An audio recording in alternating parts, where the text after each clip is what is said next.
As you'll quickly see, hyperfocus and scatterfocus can work hand in hand in some truly remarkable ways.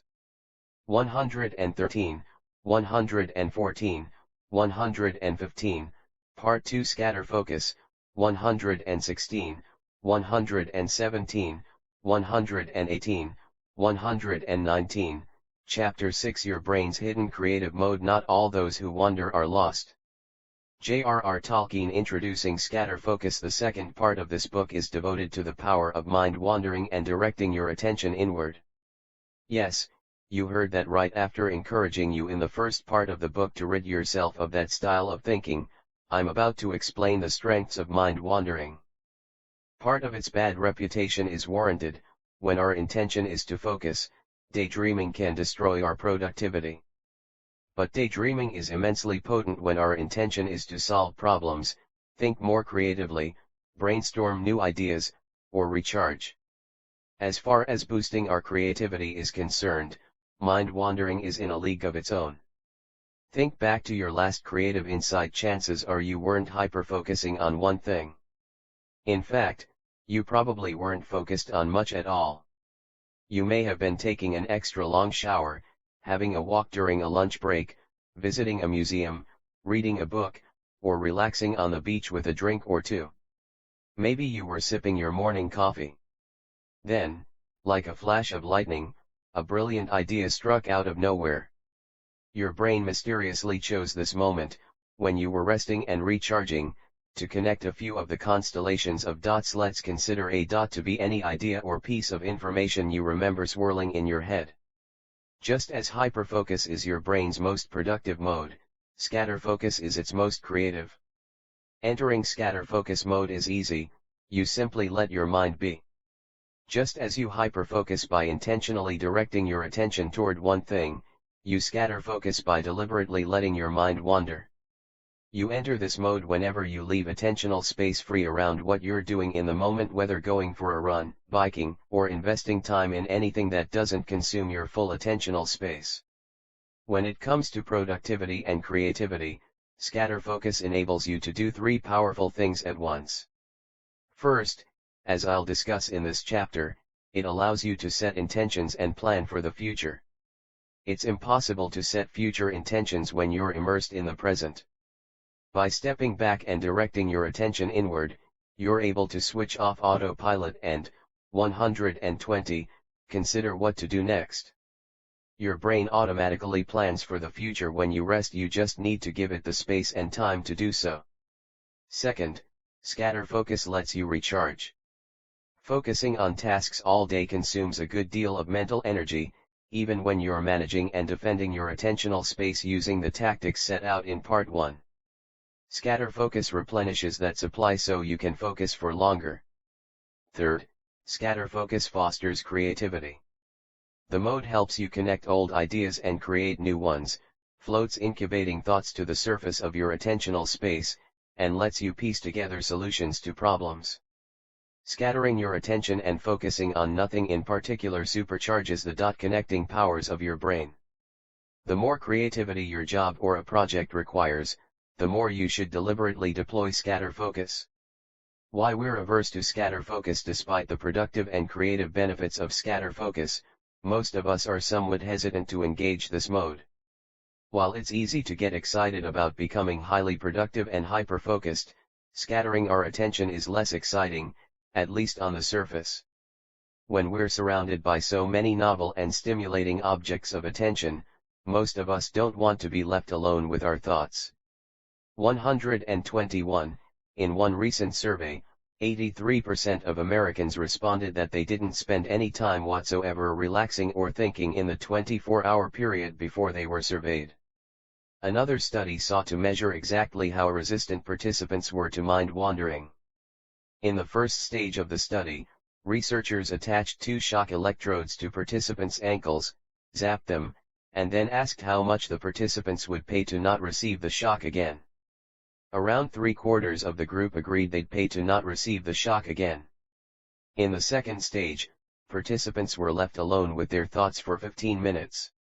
The researchers kept the electrodes on during that time, on the off chance anyone wanted to shock himself again, saving himself from his own thoughts? This is where the study gets interesting, and somewhat sad. A full 71% of men in the study chose to self-administer an electric shock when left alone with their thoughts. Women fared better, only 26% chose to shock themselves again. Take from these findings what you will. This pattern held true regardless of age, education, economic status, and distraction level of the participants. The results are especially depressing when you consider that researchers allowed participants to proceed to the second stage only if they agreed to pay to not receive the shock again. Anyone who didn't mind the shock was rejected. If you read a lot of books like this one, you're probably familiar with the concept that our brains are wired for survival and reproduction, not to do knowledge work day in and day out. We focus on certain objects of attention by default, and doing so is what has allowed the human species to survive. We've already discussed the first type of object of attention that draws us in, anything that's novel. This is what makes our smartphones and other devices so enticing, while we find less novel tasks like writing a report boring, regardless of how much they lead us to accomplish.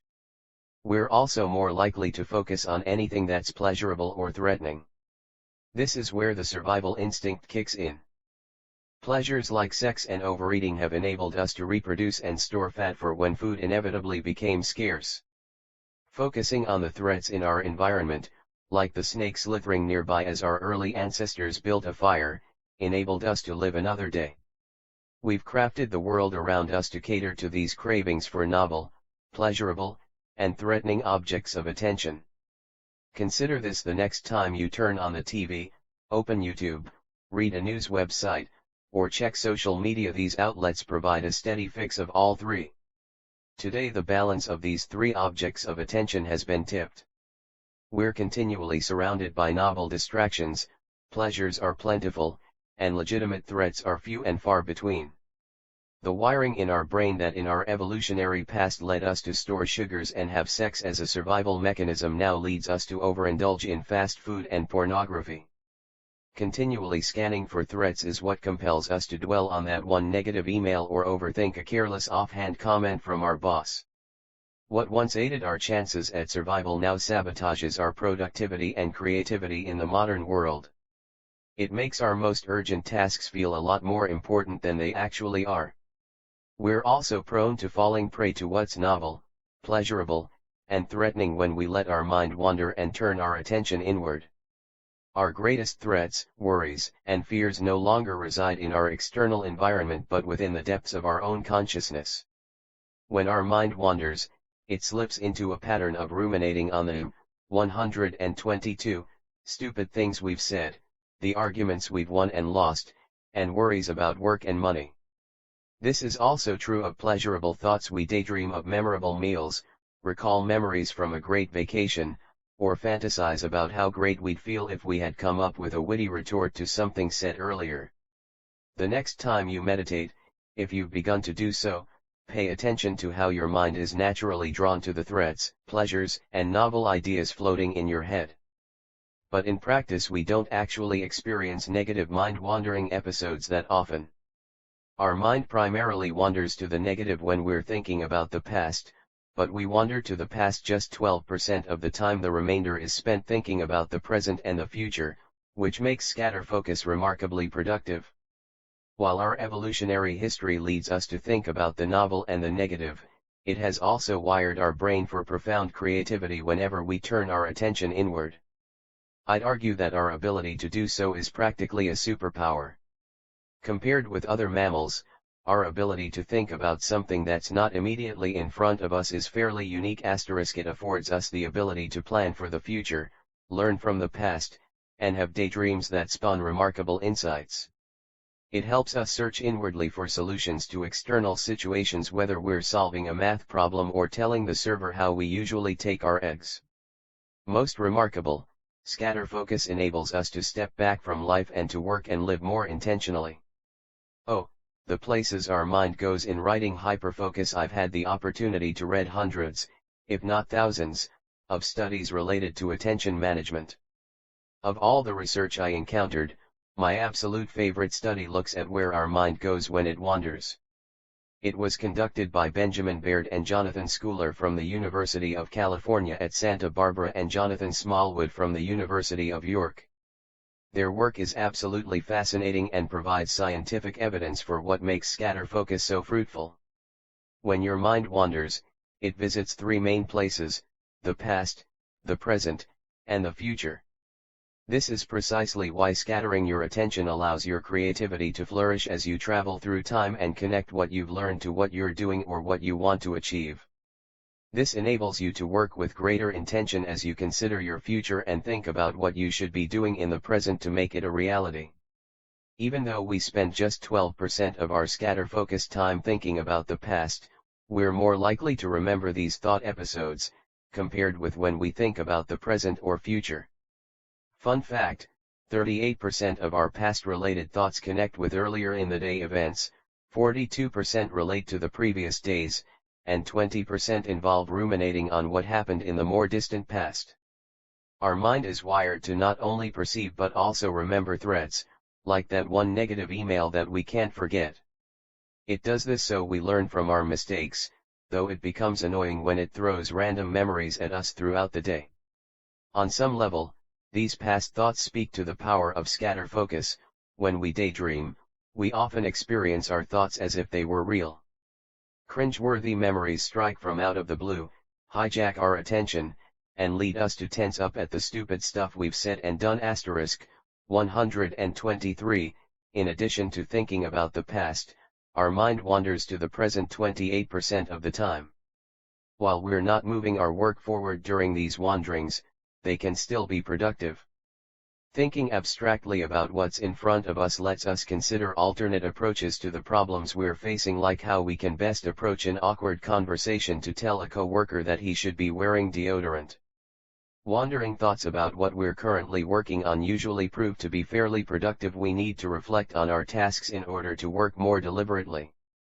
Neurologically speaking, it's impossible to both focus on something and reflect on that thing at the same time. This makes entering scatter focus critical. Without entering scatter focus mode, you never think about the future. It's only once you step back from writing an email, drafting a paper, or planning your budget that you can consider alternative approaches to the task. Finally, our mind wanders to think about the future 48% of the time, more than our past and present thinking combined. We usually think about the immediate future. 44% of our future thoughts concern a time later the same day, and 40% tomorrow. Most of this time is spent planning. Because of this, scatter focus enables us to act more intelligently and more intentionally. Every moment of our lives is like a choose-your-own-adventure story, continually offering different options that allow us to define our future path. Scatter focus lets us better imagine these paths. Should we talk to the good-looking person sitting alone across the coffee shop? Should we accept that job offer?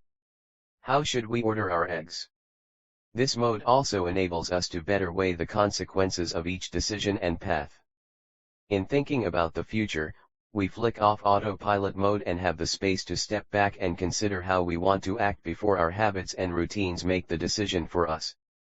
124. Researchers refer to our mind's propensity to future wander as our perspective bias. This tendency is what leads us to spend half of our scatter-focused time planning. We spend hardly any time thinking about the future when we're focused, while in scatter-focus mode we're 14 times more likely to have these thoughts. Scatter focus lets us work with greater intention because our mind automatically contrasts the future we desire against the present we need to change to make that future a reality. We consider our goals only about 4% of the time when we're immersed in what we're doing, while in scatter focus mode we think about them 26 to 125% of the time. The more time you spend scatter focusing between tasks rather than indulging in distractions, the more thoughtful and productive your actions become.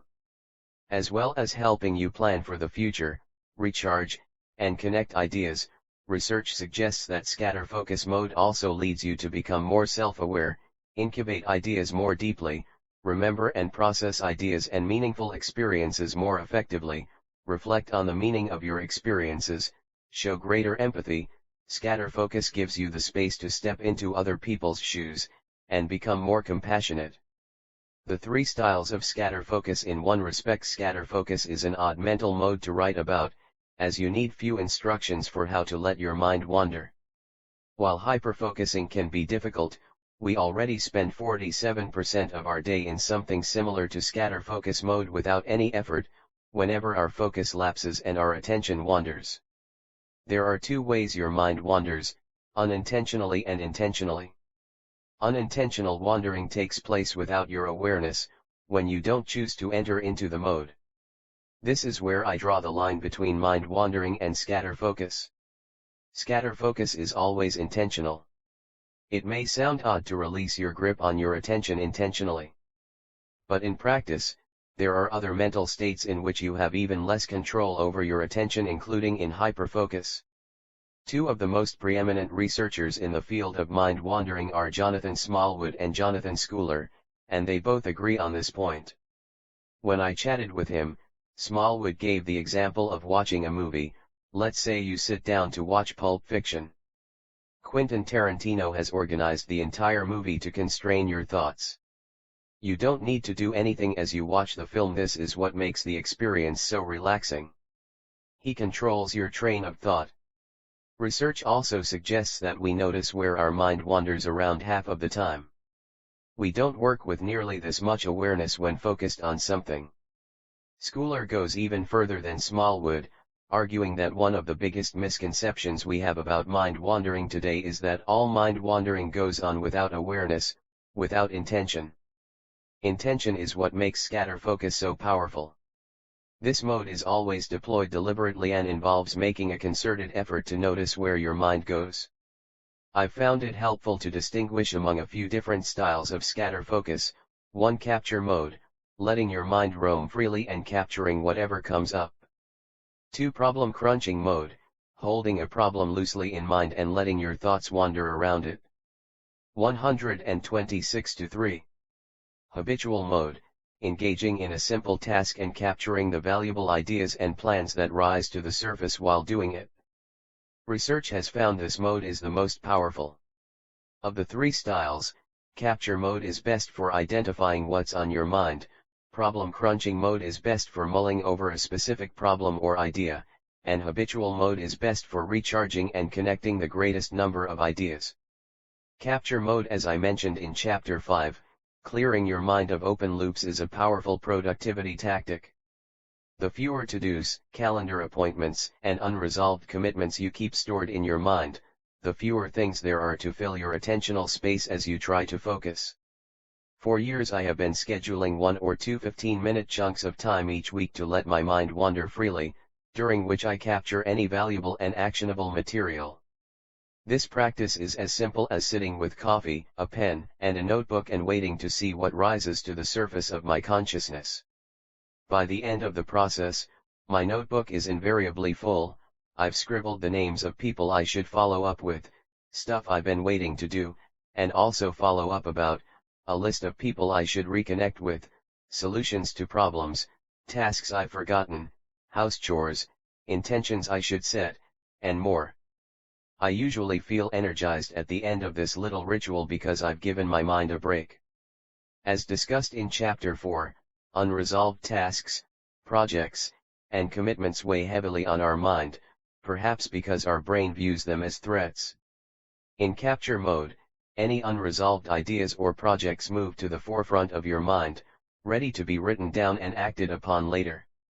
Our mind's propensity to wander toward these unresolved ideas is, in part, what makes scatterfocus so valuable. The open loops become much more accessible. By way of example, I just put my computer to sleep, set a timer for 15 minutes, and captured everything that rose to the surface of my mind. In that short period I noted the following to-do items: map a timeline of when I'll be done writing Hyperfocus. Contact my editor about adding a name to the acknowledgements section of my previous book. Remember to pick up my police check today, for a summer camp I volunteer for. Bring that police check to Ottawa this weekend. Complete the next module of the coding course I'm taking this evening. Book a massage for later this week. Make a list of the big things I need to wrap up today, finish this section of the book, do an hour of boredom experimentation, and write a quick newsletter for my website soliciting ideas for that experiment. In addition to capturing these tasks, my mind mainly wandered to places you'd expect, mostly to the future and to the present, with some time pondering the past too. 127. It's worth noting that I repeated the same capture ritual only a few days later and still managed to fill a few pages. Of the three styles of scatterfocus, you'll probably find capture mode to be the most aversive, at least initially. Many people find the process boring, but this is precisely what leads your mind to wander and creates the space for ideas to rise to the surface of your attentional space. Cutting yourself off from distractions naturally turns your attention inward, as your thoughts become more interesting than anything in your external environment. Problem crunching mode is most useful when you're brainstorming a solution to a specific problem. To enter this mode, hold a problem in your mind and let your thoughts wander around it, turn it over, and explore it from different angles. Whenever your mind ventures off to think about something unrelated or gets stuck on one point, gently nudge your attention back to what you intended to think about, or the problem you intended to solve. Problem crunching mode enables you to solve complicated problems more creatively, providing nonlinear solutions you wouldn't necessarily arrive at while logically brainstorming with a pen and a sheet of paper. Since you'll experience the same problem-solving benefits, and then some, when scatterfocusing on a habitual task, I recommend using the problem crunching mode sparingly. Save it for the largest problems you're processing. For example, it may be worth deploying when you're pondering whether to accept a new job and leave your current one, crafting a thoughtful email to your company's leadership team, considering a difficult relationship decision, brainstorming how you'll expand your business, deciding among 3 different homes to buy, or choosing between several potential hires for your team. I went into problem crunching mode constantly when coming up with the structure for this book. I would do so while canoeing, or I would walk around town with only a small notepad in my pocket. Once I had my structure, and before pitching the book to my publisher, I had around 25,000 words of research notes that weren't organized in the slightest. In my head the ideas were just as jumbled. I decided to put the research to the test and scatter my attention, hoping to give my mind the space it needed to connect the ideas I had captured. I printed my research notes. It's helpful to review problems before entering into problem crunching mode and then let my mind wander around them for an hour or 2 at a time on nature walks, while listening to music, or on airplanes. I slowly untangled my notes over the course of several weeks, shaping them into something that resembled a book. Problem crunching mode gives your mind the space and freedom to make these large leaps in your thinking. Try entering this mode if you haven't been able to solve a specific, nonlinear problem in a traditional way. I usually enter problem crunching mode, 128, for 30 to 60 minutes at a time. I get restless if it's any longer. Test it and see what works for you. Habitual mode. Habitual scatterfocus is the most powerful style of this mode, and it's the one I recommend practicing the most often. I'm covering it last in case you're tempted to gloss over the others, which are fruitful, but in different ways. As with the other modes, habitual scatterfocus is fairly easy.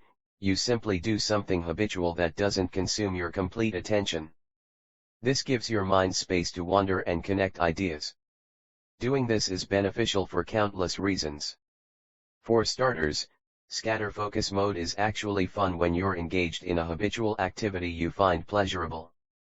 Wandering your mind around one idea or capturing your thoughts can sometimes feel tedious, but when you do something habitual that you enjoy, like walking to get a coffee, woodworking, or swimming laps, scatterfocus becomes significantly more enjoyable.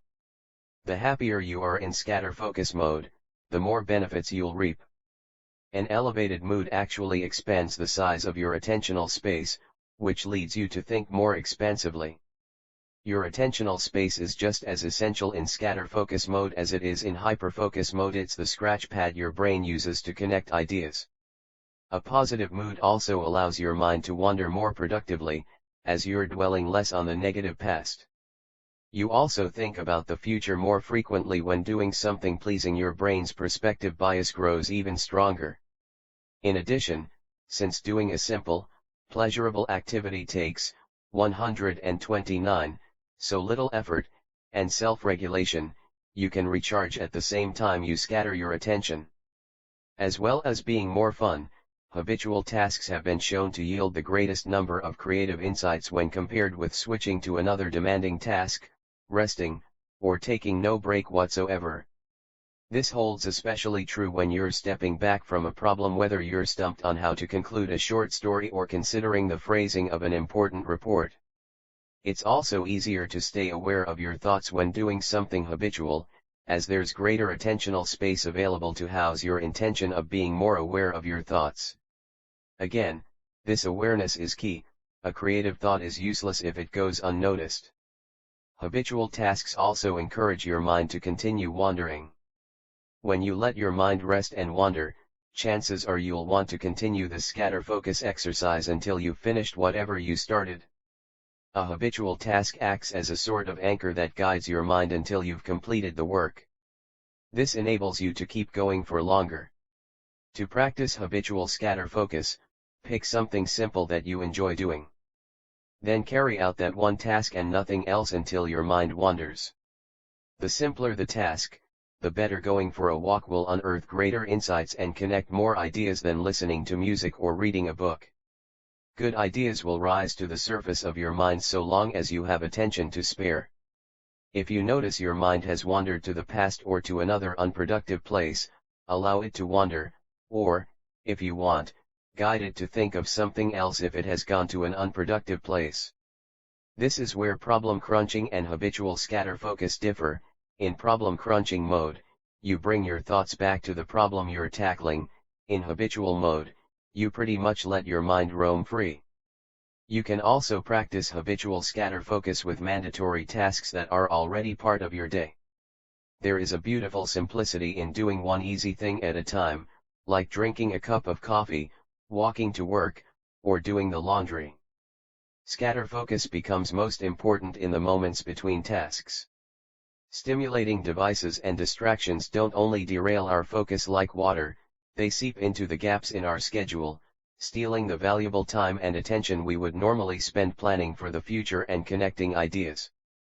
A primary reason many of us feel burned out is that we never give our attention a rest. Try this today. Don't bring your phone with you the next time you walk to get a coffee or eat your lunch. Instead, let your mind wander. The effect of this simple decision alone is noticeable. If you don't check your phone each time a dinner date gets up from the table to go to the restroom, that meal will become more meaningful and memorable. By giving your attention a break, you'll have the attentional space to reflect on the conversation you've been having and what the other person means to you. At the risk of repeating this too often, the key to practicing habitual scatterfocus is to frequently check what thoughts and ideas are in your attentional space. This is especially important with habitual scatterfocus, since more things are vying for your attention simultaneously. Keep this advice in mind when it's easy to become engrossed in the habitual task you've chosen. Sometimes I'll enter habitual scatterfocus by playing a simple, repetitive video game on my iPad. The game frees my mind to wander and, 130, think positively, and I come up with a remarkable number of ideas in the process. Who said video games have to be unproductive? Because I can play the game out of habit, I have some attention to spare, but I absolutely have to remember to continue to check what's occupying my attentional space, since the game is such a novel and pleasurable object of attention. Without this regular check-in, the experience is largely a waste of time and attention. As with the other two styles of scatterfocus, make sure you have a notepad nearby when you enter habitual scatterfocus. You'll need it.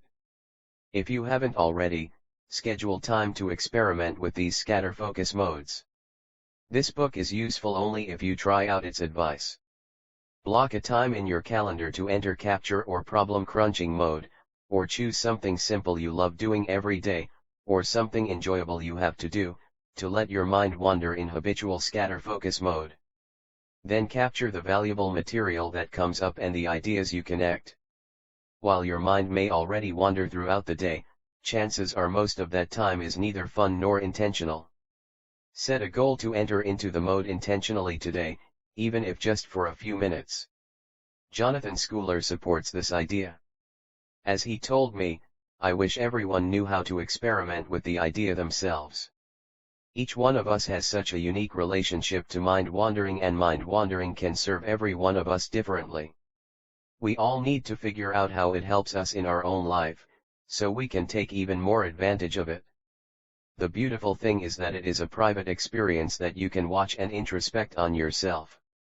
How hyperfocus helps you scatter focus. There are numerous ways to guide your mind to wander even more productively when practicing intentional scatter focus.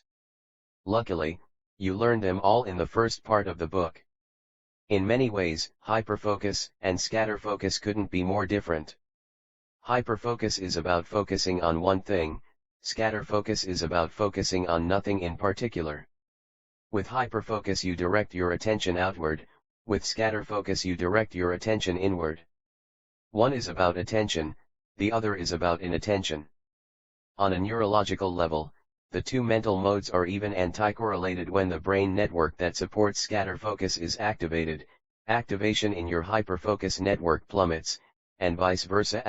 All that said, the two modes of your brain reinforce each other, especially as you enter into each mode with intention. This makes it important to deliberately practice both modes. Practicing hyperfocus and deliberately managing your attention provides a host of benefits, expanding your attentional space so you can focus on more tasks simultaneously, improving your memory, and letting you become more aware of the thoughts flying around your head. As it turns out, all three of these are beneficial in scatter focus mode. The size of your attentional space is one of the biggest determinants of how fruitful your scatter focus episodes will be. The bigger the better, as it will allow you to keep more in mind while scatter focusing. Attentional space is integral to both mental modes. 131. In hyperfocus, what you're working on fills it. In scatter focus mode, it lets you construct new ideas and think cohesively about the future. Deliberately managing your attention also leads you to remember more. This is the second way in which regularly practicing hyperfocus helps. The more information you gather and remember when focused, the better you are at constructing ideas and future events in scatter focus mode. As a recent review in the scientific journal Nature put it, it's helpful to think of the brain as a fundamentally perspective organ that is designed to use information from the past and the present to generate predictions about the future. Memory can be thought of as a tool used by the perspective brain to generate simulations of possible future events. Remembering the past helps us imagine the future, as it's impossible to piece together ideas and information we haven't paid attention to in the first place. The better we manage our attention when we're focused, the more information we'll have to draw upon when we're not. A later chapter is devoted to how important it is to choose what you consume and pay attention to, just as you are what you eat. When it comes to the information you consume, you are what you choose to focus on. Consuming valuable material in general makes scatter focus sessions even more productive. A third idea we've already covered is the importance of meta-awareness and continually checking what's consuming your attentional space. This not only enables you to focus more deeply but also helps you to scatter focus. As you might have experienced, it can take a few minutes to notice your mind has wandered, even during meditation. A study conducted by Jonathan Schooler found that we notice our mind has wandered, on average, just 5.4 times every hour. Remember the earlier figure that indicated that our mind wanders 47% of the time. Taken together, these figures show just how long our mind can wander without our awareness. There's an interesting reason that it takes us a while to realize that our mind has wandered. As one study put it, its doing so can hijack the very brain regions that are necessary for recognizing its occurrence. This makes a regular check of what's occupying our attention doubly important. The more often you do this check, the more productive your mind-wandering episodes will be. You will be better able to move your thoughts away from the past and instead think about current ideas and the future. As with expanding the size of your attentional space, practicing meta-awareness has been shown to make scatter focus mode significantly more positive and constructive. Rethinking boredom. Answer this question honestly: when was the last time you were bored? Really think about it? Can you remember? Chances are it was a long time ago, maybe before welcoming devices into your life. Never in human history have we divided our attention among so many things. In the moment this can feel like a benefit, we always have something to do, but the disadvantage is that distracting devices have basically eliminated boredom from our lives. 132, you might be asking, isn't ridding ourselves of boredom a positive change? Not necessarily. Boredom is the feeling we experience as we transition into a lower level of stimulation. It most often appears when we are suddenly forced to adapt to this lower level, when we find ourselves looking for something to do on a Sunday afternoon or switch from writing an email to sitting in a grueling meeting. It's no wonder that boredom eludes us when we always have a device to reach for or a distracting website to visit. There is always something to amuse us in the moment. As a consequence, we don't often find ourselves having to adjust to a lower level of stimulation. In fact, we frequently have to yank our focus away from these devices when it's time to actually get something done. I'm a big fan of experimenting with my own advice, because many tips that sound good on the surface don't actually work in practice. I recently did so to determine, once and for all, whether boredom is, in fact, a positive thing. Is boredom productive in small doses? How does it differ from scatterfocus? Are we right to resist it? During a month-long experiment, I intentionally made myself bored for an hour a day. In that period I shut off all distractions and spent my time and attention on an excruciatingly boring task, based on the 30 weirdest ideas suggested by my website readers. 1. Reading the iTunes terms and conditions. 2. Staring at the ceiling. 3. Watching C-SPAN. 3. 4. Waiting on hold with Air Canada's baggage claim department. 133-5. Watching C-SPAN. 2. 6. Watching my turtle, Edward, swim back and forth in her tank. 7. Staring at a slowly rotating fan blade. 8. Painting a tiny canvas with one color. 9. Watching paint dry. 10. Looking out my office window. 11. Removing and counting the seeds on a strawberry with a pair of tweezers. 12. Watching grass grow. 13. Staring out a train window. 14. Watching an online chess tournament. 15. Watching one cloud in the sky. 16. Waiting at the hospital. 17. Watching a dripping faucet. 18. Ironing every piece of clothing I own. 19. Counting the zeros in the first 10,000 digits of pi. 20. Watching my girlfriend read. 21. Making dots on a sheet of paper. 22. Eating alone in a restaurant, without a book or phone. 23. Reading Wikipedia articles about rope. 24. Watching a clock. 25. Watching every file transfer from my computer to an external hard drive, and back. 26. Peeling exactly 5 potatoes. 27. Watching a pot boil. 28. Attending a church service in Latin. 29. Watching C-SPAN. 30. Moving small rocks from one place to another, repeatedly a few times each hour. I randomly sampled what was going on in my head, whether my thoughts were positive, negative, or neutral, whether my mind was focused on something or was wandering, how constructive the thoughts were, how I felt, and how much time I estimated had passed since the previous sample.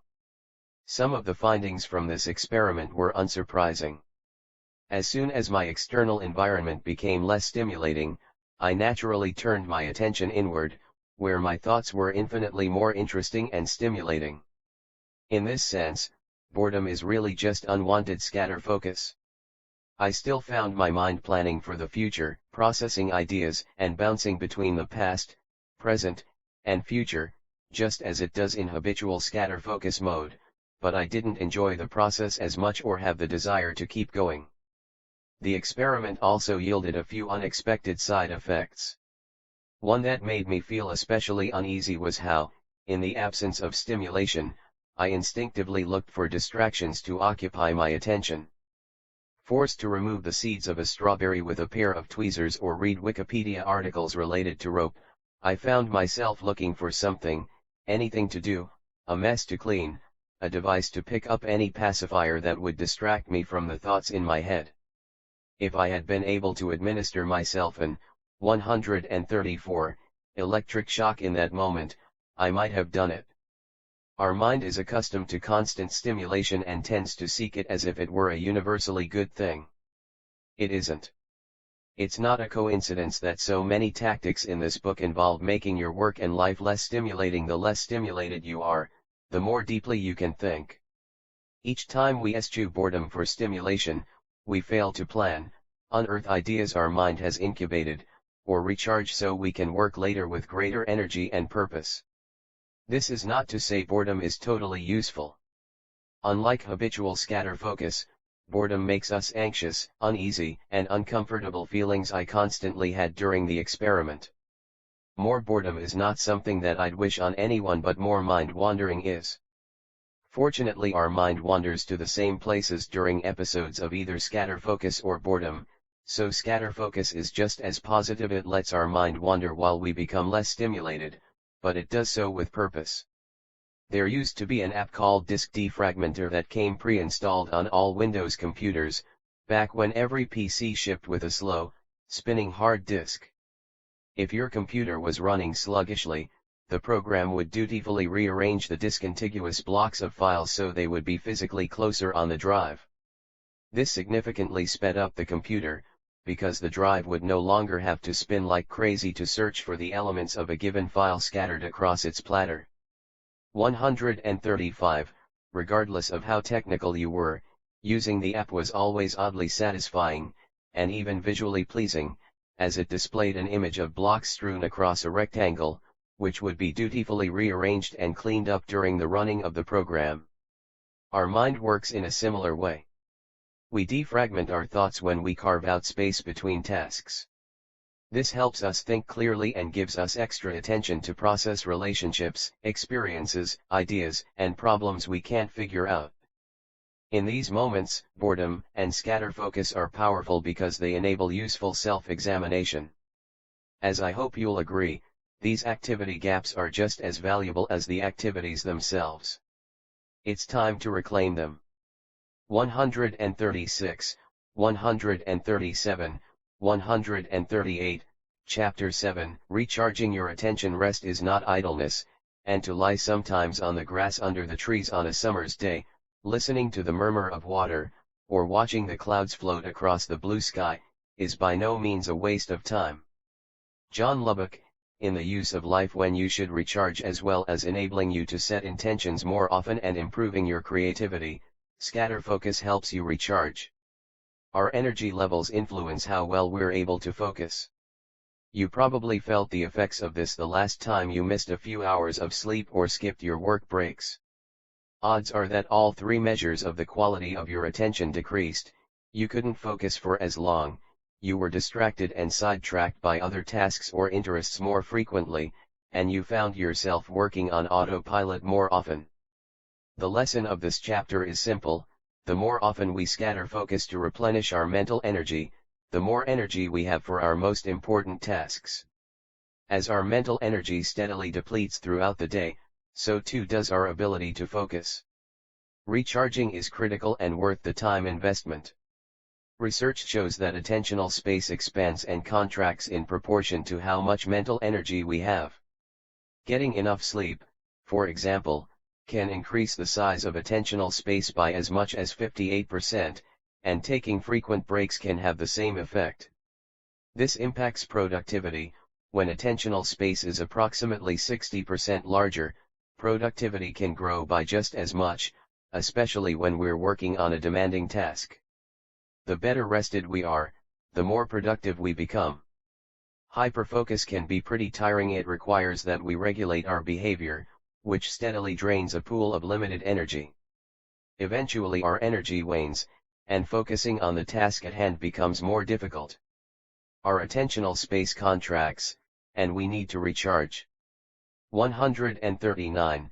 There are many signs that indicate you're running low on energy and should recharge your attention by deliberately entering scatterfocus mode. switching often among tasks and being unable to sustain focus on one thing, losing your grip on your intentions and working in a more reactive way, getting tasks done at a noticeably slower rate, e.g., reading the same important email several times to comprehend it, opting to do less important, more mindless work like checking email, social media, etc. Unintentionally slipping into scatterfocus mode, taking more refreshing breaks. Many people burn through an inordinate amount of time doing work that doesn't make them happy. Doing work you love is significantly less exhausting than doing work you don't care about. Focus always feels more forced for the latter. The more you care, the more mileage you'll get out of your attention. Research also suggests that your mind wanders less when you're doing something you genuinely enjoy. In addition to scatterfocus's other benefits, practicing it provides a pocket of time in which you don't have to regulate your behavior, which is energy restorative. Practicing scatterfocus, even if just for 5 to 10 minutes, lets your brain rest, which helps replenish your limited pool of mental energy. Research has shown that a refreshing work break should have 3 characteristics. It should be low effort and habitual, 140, something you actually want to do, and something that isn't a chore, unless you genuinely enjoy doing the chore. In short, your breaks should involve something that's pleasurably effortless. Fun, leisurely work breaks provide the same remarkable benefits of the habitual scatterfocus mode. Your mind will wander to the future as you create the attentional space for more ideas and insights. Fun breaks also energize you for when you do resume working. Work breaks aren't generally as refreshing as they should be, as we immediately become too busy checking social media and the news and distracting ourselves in other ways without stepping back to actually let our minds rest. These breaks are effectively a code name for activities unrelated to our work, and because they still require our attention, we never truly have a chance to recharge. Instead of thinking clearly and deliberately when we resume working, we can muster the energy only to work on autopilot mode, checking if new emails came in and doing unnecessary and distracting work.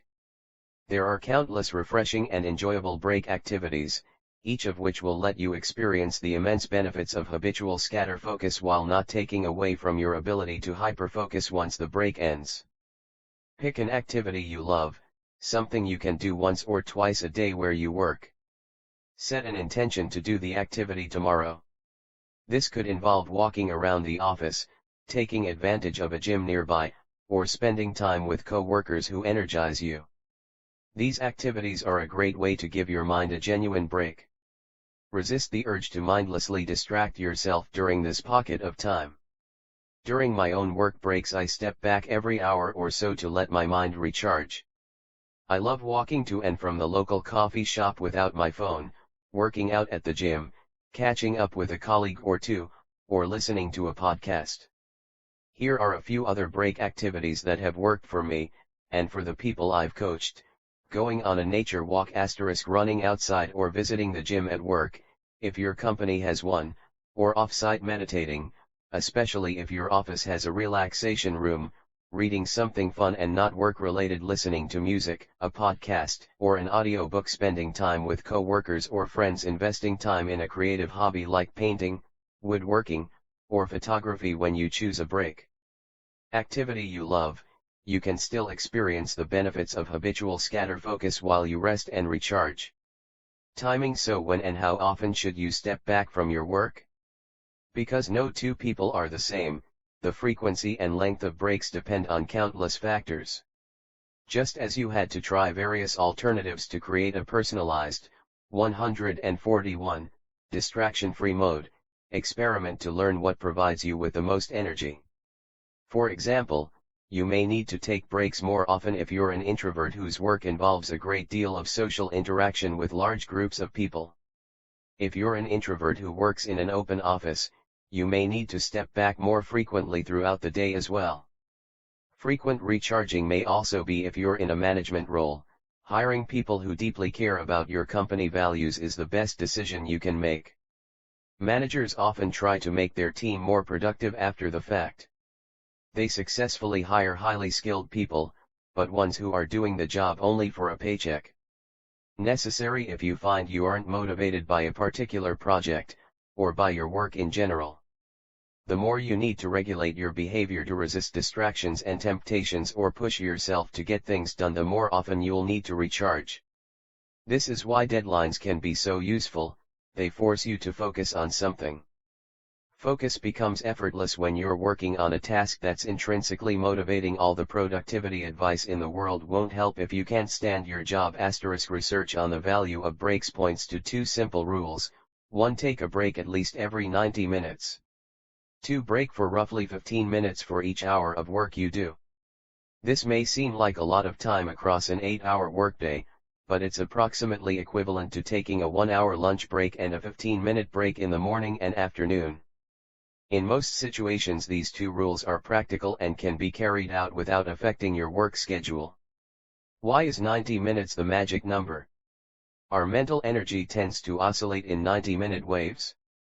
We sleep in 90-minute cycles, moving between periods of light, deep, and REM sleep. Our energy continues to follow the same rhythm after we wake. We feel rested for around 90 minutes and then tired for a short period of time, around 20 to 30 minutes. A short break every 90 minutes or so takes advantage of these natural peaks and valleys in energy cycles. Take a break when you notice your focus dipping or after finishing a big task. Doing so will mean you'll experience less attentional residue as you allow your mind to wander. By taking strategic breaks, we're able to use periods of greater mental energy for maximum productivity and replenish our energy when it would naturally dip. Research shows we're more creative during these low energy periods, as during them our brain is the least inhibited, which allows more ideas to rise to the surface. This makes low energy moments perfect for scatterfocus. Start to pay attention to the ebb and flow of your energy levels in the morning, and make a concerted effort to step back when you feel your energy beginning to dip. Energy levels stabilize a bit more in the afternoon and dip less predictably, but it's worth sticking with a similar rhythm. And why should we have a 15-minute break for each hour of work? There isn't a lot of reliable research on this subject, but one company did try to crunch the numbers. A time tracking app called Desk Time, which automatically tracks the computer programs you have open so you can see at day's end how productive you were, 142, assessed the break data for the most productive 10% of its users. They discovered that, on average, these users took a 17-minute break after every 52 minutes of work. It's worth adapting your break schedule around your work habits. If you have a second tea or coffee in the morning, take it after 90 minutes of work and give your mind a legitimate rest during that time. Instead of eating a rushed lunch in front of your computer, take a real lunch break, one that will legitimately recharge you for the afternoon. Leave your phone at the office and enter scatterfocus mode on a lunchtime run or while reading a good book, being sure to capture any thoughts and ideas you've been incubating. In the afternoon, grab a decaf coffee, or take advantage of your company's nap room, meditation space, or gym. The best time to take a break is before you need to. Much as you're probably already dehydrated when you feel thirsty, your focus and productivity have likely already begun to falter by the time you feel fatigued. Sleep. Speaking of rest, it would be remiss of me to not discuss sleep. I personally have a, granted, somewhat pseudoscientific, rule that I think is worth following when it comes to sleep. For every hour of sleep you miss, you lose 2 hours of productivity the next day. There's no scientific backing for this rule. As with breaks, we're all wired differently, but the amount of sleep we get matters a great deal, especially with regard to knowledge work. We lose more than we gain when we compromise our sleep to work longer hours. The size of our attentional space can shrink by as much as 60% as the result of a sleep deficit. Complex tasks can take more than twice as long when we're tired. We also become less self-aware and survey our attentional space less often. Working with a diminished attentional space is fine for mindless tasks like copying data into a spreadsheet, but our productivity is undercut when we try to focus on something complex. In most cases, we're better off working fewer hours and getting enough sleep than trying to do a full day's work while tired.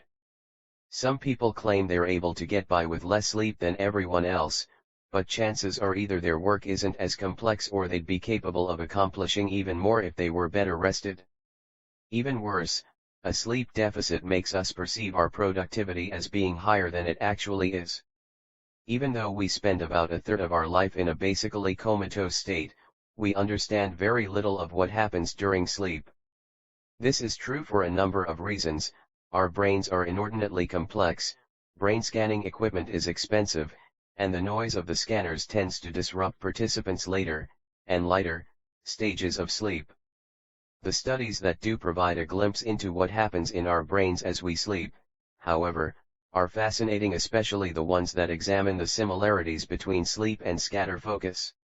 If you were to place someone who is dreaming and another person who is daydreaming into a brain scanning machine, you'd notice something peculiar. The two brain scans would be eerily similar. Sleep dreaming and daydreaming in scatterfocus, 143, mode activate the same brain regions, though they're even more active while we're asleep. On a neurological level, dreaming is scatterfocus mode on steroids. This makes sense when we consider the two modes. We feel recharged after episodes of both sleep and scatterfocus. Our minds wander to many of the same places whether we're sleeping or daydreaming, including past regrets, fantasies, and anxieties about the future, and our relationships with other people, though our mind jumps among things a lot more when we're dreaming. The mind has a chance to defragment its thoughts during both sleep and mind-wandering episodes, as well as to consolidate the information it's been learning and processing. The brain also fires somewhat randomly in each mode, which can lead to breakthrough ideas, as well as to some random, useless material. It's no wonder countless great ideas have come to people in their sleep, including Paul McCartney's Melody for Yesterday, Dmitry Mendeleev's idea for the periodic table of elements, and Jack Nicklaus's new and improved golf swing. In addition to the productivity toll, the costs of working with a sleep deficit are numerous. Research shows that as we get less sleep, we also feel more pressure at work, focus for a shorter duration of time, even less than 40 seconds, fire up social media sites more often, experience more negative moods, actively seek less demanding tasks, eliminating those that no longer fit into our shrunken attentional space, and spend more time online throughout the day. This holds especially true for those aged 19 to 29, a demographic that chooses to go to bed later than any other age cohort around midnight, on average. Given that most of us need around 8 hours of sleep, turning in at midnight doesn't exactly prepare us to be productive the following day, unless we have the flexibility to wake up late. One of the best ways to get more sleep, and to increase the quality of your sleep, is to develop a solid nighttime ritual. Because our energy levels are depleted by the end of the day, we tend to spend a large amount of time then on autopilot mode. Establish a set routine that enables you to unwind before bed.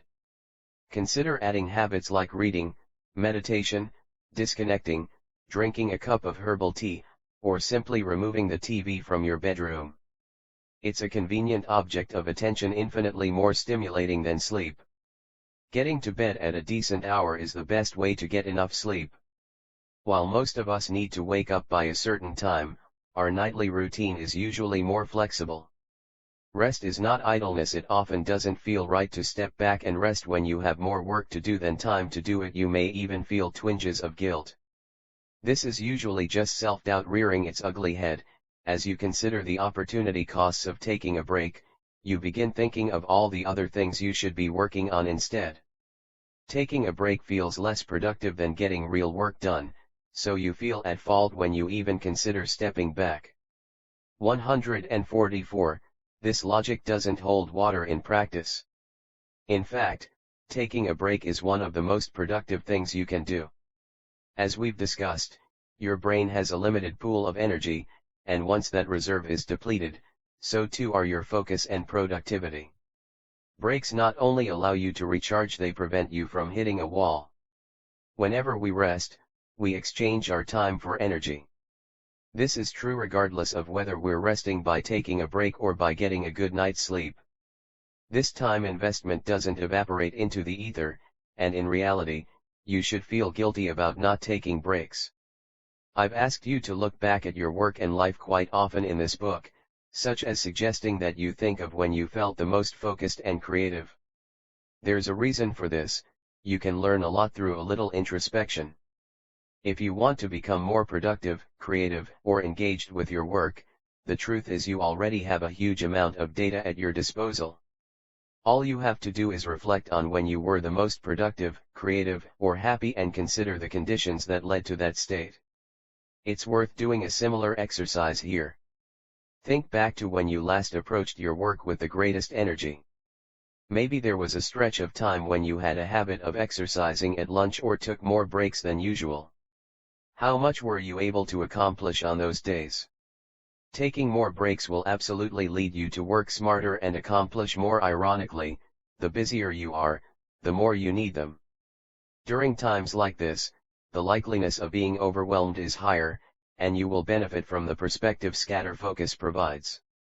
This chapter is one of the shortest in the book, because the main idea is simple.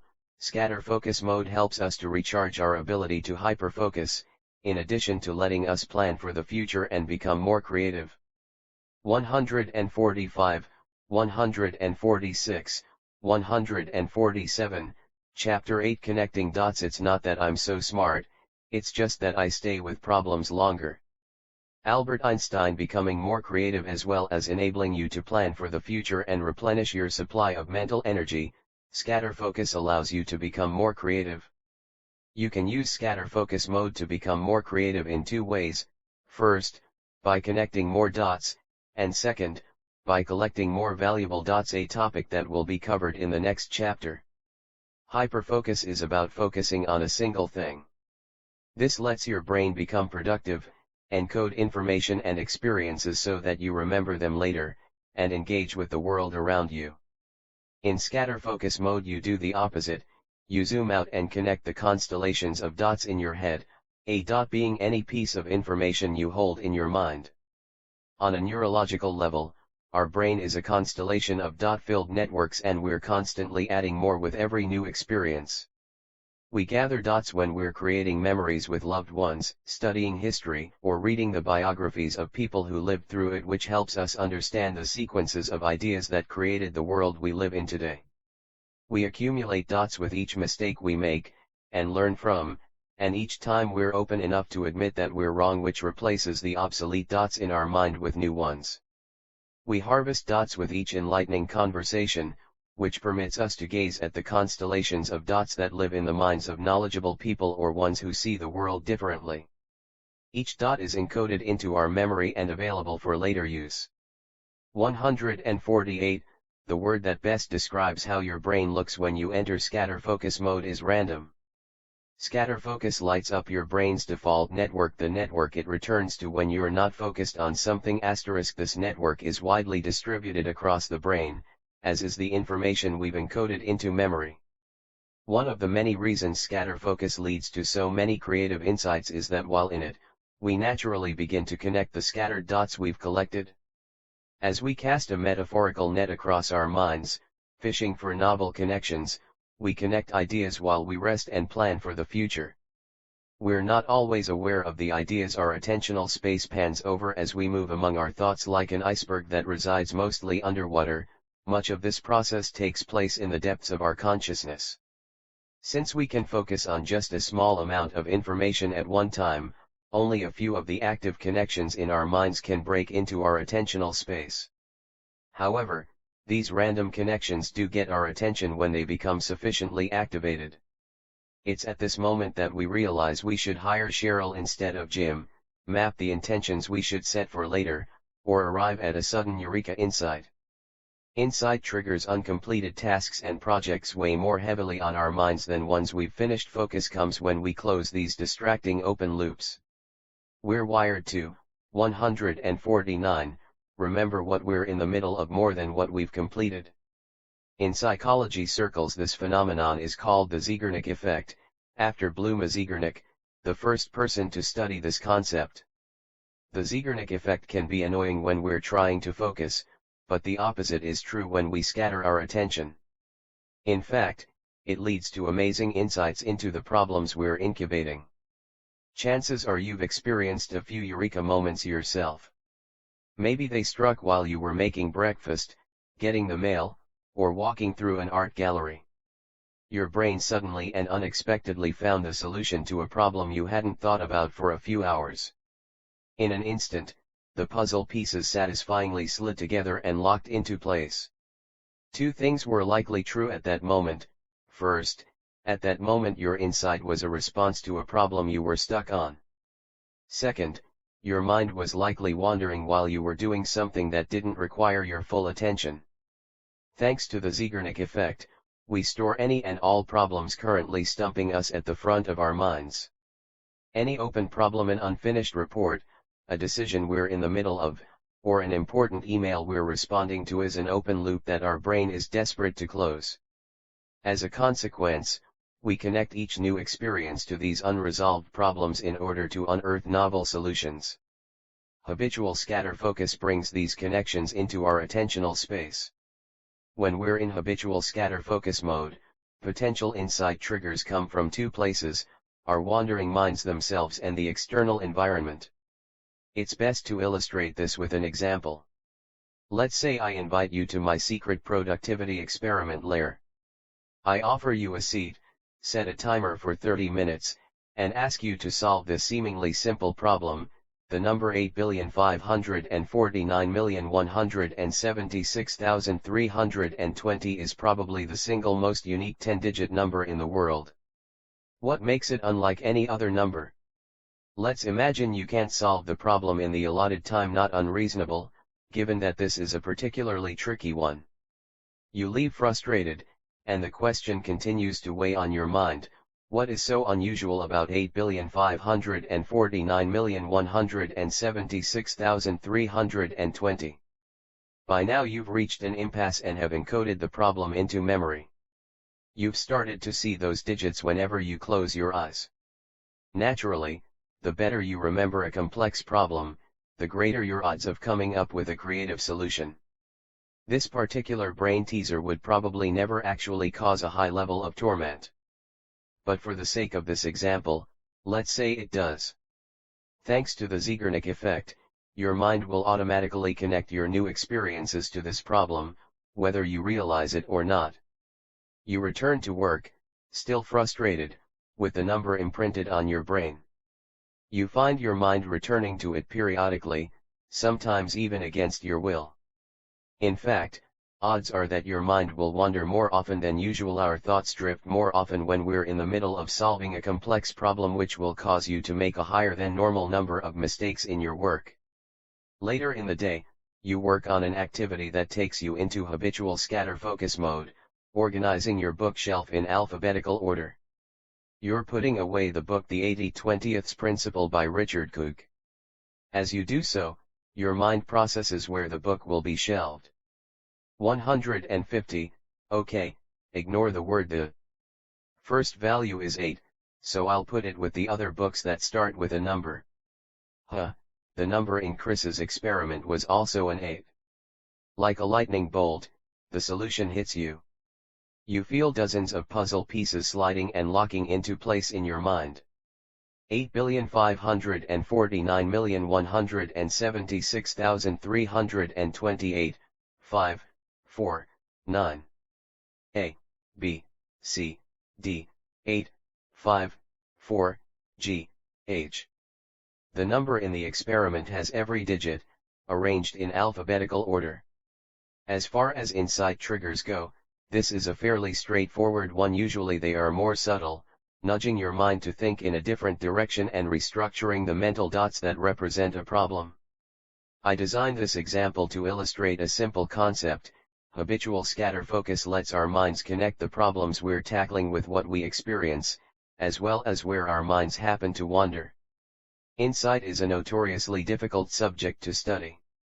To do so, you have to lead people to an impasse on a problem and maintain sufficient interest in it to make them want to solve it later. Luckily, you don't need the results of research to support these findings. You probably have enough data at your disposal in the form of your own past experiences. I can't stress enough how remarkable insight triggers are. You may see a bird picking at a chip packet, which leads you to realize you should clear the chips you've been snacking on out of the kitchen so you can lose those final 10 pounds. Intentionally daydreaming during your morning shower, you recall how you resolved a past work dispute and realize you can use the same technique today. Walking through a bookstore, you notice a cookbook, which reminds you that you were planning on replacing your kitchenware set and that there's a store around the corner that sells them. The richer our environment, and the richer our experiences, the more insights we're able to unearth. Look back at some of the greatest eureka moments in history. In addition to reaching an impasse with their problems, the famous thinkers arrived at solutions to them after being spurred by an external cue. Archimedes figured out how to calculate the volume of an irregular object when he noticed his bath water overflowing. Newton came up with his theory of gravity when he saw an apple fall from a tree, probably the best known inside trigger in history. For his habitual scatterfocus routine, renowned physicist and Nobel laureate Richard Feynman would sip 7 UP at a topless bar, where he could watch the entertainment, and, if inspiration struck, scribble equations on cocktail napkins. Connecting even more dots. Simply entering habitual scatterfocus mode will enable you to experience the remarkable benefits I've covered so far. But if you want to level up even further, here are 6 ways to do so. 151 to 1. Scatter your attention in a richer environment. Being mindful of and controlling your environment is one of the most productive steps you can take. In addition to creating a focus-conducive environment, using the steps discussed in the first part of this book, you can also help surface scatterfocus insights by deliberately exposing yourself to new cues. Immersing yourself in a setting that contains potential insight triggers is a powerful practice. A rich environment is one where you're constantly encountering new people, ideas, and sights. Break activities like walking through a bookstore or people watching at a diner are far more valuable than those that don't carry any new potential cues. Adopt a mix of such activities, some that give your mind the space to wander and connect dots, and others that expose your mind to new ideas you can connect later. You can also use cues to capture everything you need to get done. Walk around your house with a notepad and draw up a list of tasks that need to be completed. This list represents your external cues. You'll be able to capture just as much, if not more, valuable information if you do the same at the office or while browsing each folder on your computer. While this might feel overwhelming at first, you'll be able to better organize and prioritize everything on your plate. If you want to deepen your relationships with friends, scroll through the Contacts app on your phone and take note of whom you haven't connected with in a while. If you want to develop deeper professional relationships, scroll through your LinkedIn contact list. Deliberately exposing yourself to new cues can help in these ways and more. 2. Write out the problems you're trying to crack. I hit a major impasse when I poured through the 25,000 words of research notes I had collected for Hyperfocus. How could I reorganize these digital scribbles into something resembling a book?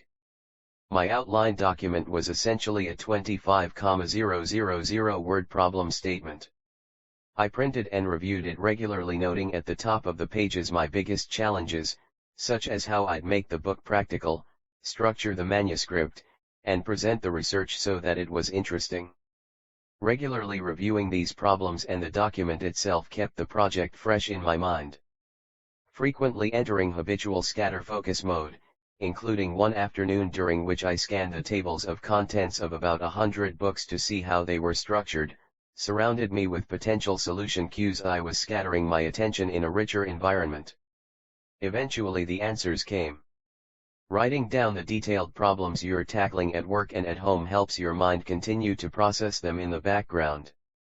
When you capture the tasks, projects, and other commitments on your plate, you're able to stop thinking about them and focus on your other work. The opposite is true when it comes to the problems you're in the middle of solving. Recording them on paper helps you to better clarify, process, and remember them. This same technique works for large projects. Making an outline for how you'll write your thesis, remodel your kitchen, or staff your new team helps you process these ideas. 152. In the background so you can continue to collect and connect new dots related to the project. Another powerful idea for the smaller nuts you're trying to crack: in addition to setting 3 next day intentions at the end of the workday, note the largest problems you're in the middle of processing. You'll be surprised how many you figure out by the next morning.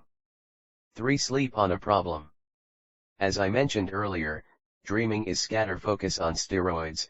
While you're sleeping, your mind continues to connect dots. There are countless examples of eureka insights that have struck people as they dreamed. To harness the power of sleep, Thomas Edison would go to bed holding a handful of marbles, and Salvador Dali would doze off with a set of keys in his hand, dangling over a metal plate. Both men would continue holding the items during the lighter stages of sleep but drop them once they hit a deeper stage, which woke them up. This allowed them to capture whatever insight was on their mind in that moment. Edison put it memorably when he purportedly urged that you should never go to sleep without a request to your subconscious. Deep and free-form connections come especially strongly as you dream during the REM stage of sleep. One study that had participants incubate a problem found that during REM sleep, participants showed enhanced integration of unassociated information, which helped them find a solution. Sleep also helps you remember more. It consolidates the dots you've accumulated over the course of the day into long-term memory and intentionally forgets the less important and irrelevant dots you encountered. You absorb a lot of noise over the course of the day, and sleep gives your brain the chance to dispose of dots that don't have a valuable connection to the others in your mind. To invest in a good night's sleep and to use this tool to your advantage, review the problems you're facing, as well as any information you're trying to encode into memory, before you head to bed. Your mind will continue processing these things while you rest. 4. Step back. If you followed the tactics in the first half of the book, and especially if you've started to meditate, chances are the size of your attentional space has expanded. As this happens, it becomes increasingly important that you enter scatterfocus mode in order to intentionally scatter your attention. Research suggests that the larger your attentional space, the more likely you are to continue stubbornly hammering away at complex tasks on which you're stuck. This is where scatterfocus trounces hyperfocus. Scatterfocus is much better at piecing together solutions to complex, nonlinear problems. The better you're able to focus, the less prone you are to mind wandering, and the more important it is that you purposefully unfocus. 153. It's also worth taking your time in solving the problems presented by creative tasks. Purposefully delaying creative decisions as long as you don't face an impending deadline lets you continue to make potentially more valuable connections. For example, the longer you wait before sending an important email response, the better and more articulate your reply is likely to be. The same is true for tasks like deciding between a few potential hires, brainstorming a revamped design for your company's logo, or outlining a course you're teaching. 5. Intentionally leave tasks unfinished. The more abruptly you stop working on a creative task, the more you'll think about it when you switch to another. Leave some residue in your attentional space for your mind to continue processing the initial task. For example, try stopping work on a complicated report midway through a sentence. Leaving tasks partly completed helps you keep them front of mind as you encounter external and internal solution cues. 6. Consume more valuable dots. We are what we consume. You can take deeper advantage of scatterfocus mode when you become deliberate about the information you take in. Consuming new dots exposes a wealth of new information and triggers that you can use to solve complex problems. I've devoted the next chapter to exploring this idea. These dots have an enormous effect on what we focus on, can make or break our creativity and productivity, and are the lens through which we view the world. 154, 155, 156, Chapter 9. Collecting dots. Clustering unresolved problems aren't the only things that sit at the front of our minds. All of the other dots we've accumulated matter just as much, if not more. This knowledge is what helps us become more creative in scatterfocus mode. The more valuable the dots we collect, the more we have to connect. In practice, the dots we consume and connect are so important because our focus is always filtered through what we already know. Gazing at the ocean, a biologist might ponder all the creatures that lurk beneath its surface, an artist might consider the colors she'd use to paint it, a sailor might take note of the condition of the wind and the waves, while a writer might try to think about the words he'd use to describe it. People become experts on particular subjects by accumulating and connecting enough dots related to them, in the form of experiences, knowledge, and best practices. Our brains are naturally programmed to cluster related dots. As a simple example, think back to when you first learned to write. You likely began by learning the letters of the alphabet, how they were shaped, what they sounded like, and so on. These were the first dots you accumulated on the topic, D, S, C, H, S. At this point your brain started connecting these dots, clustering them into alphabetical order, distinguishing the consonants from the vowels, and learning how to pronounce different syllables, do, sa, ha, sh. You then began clustering these dots further to form words. To process the new ideas more deeply, you likely connected them to various pictures, as well as to objects in the world around you: dog, sat, cup, 7, had, shatter. After this point, you began clustering words and concepts together into phrases, sentences, and paragraphs. The dog sat on the shattered cup and had to get 7 stitches.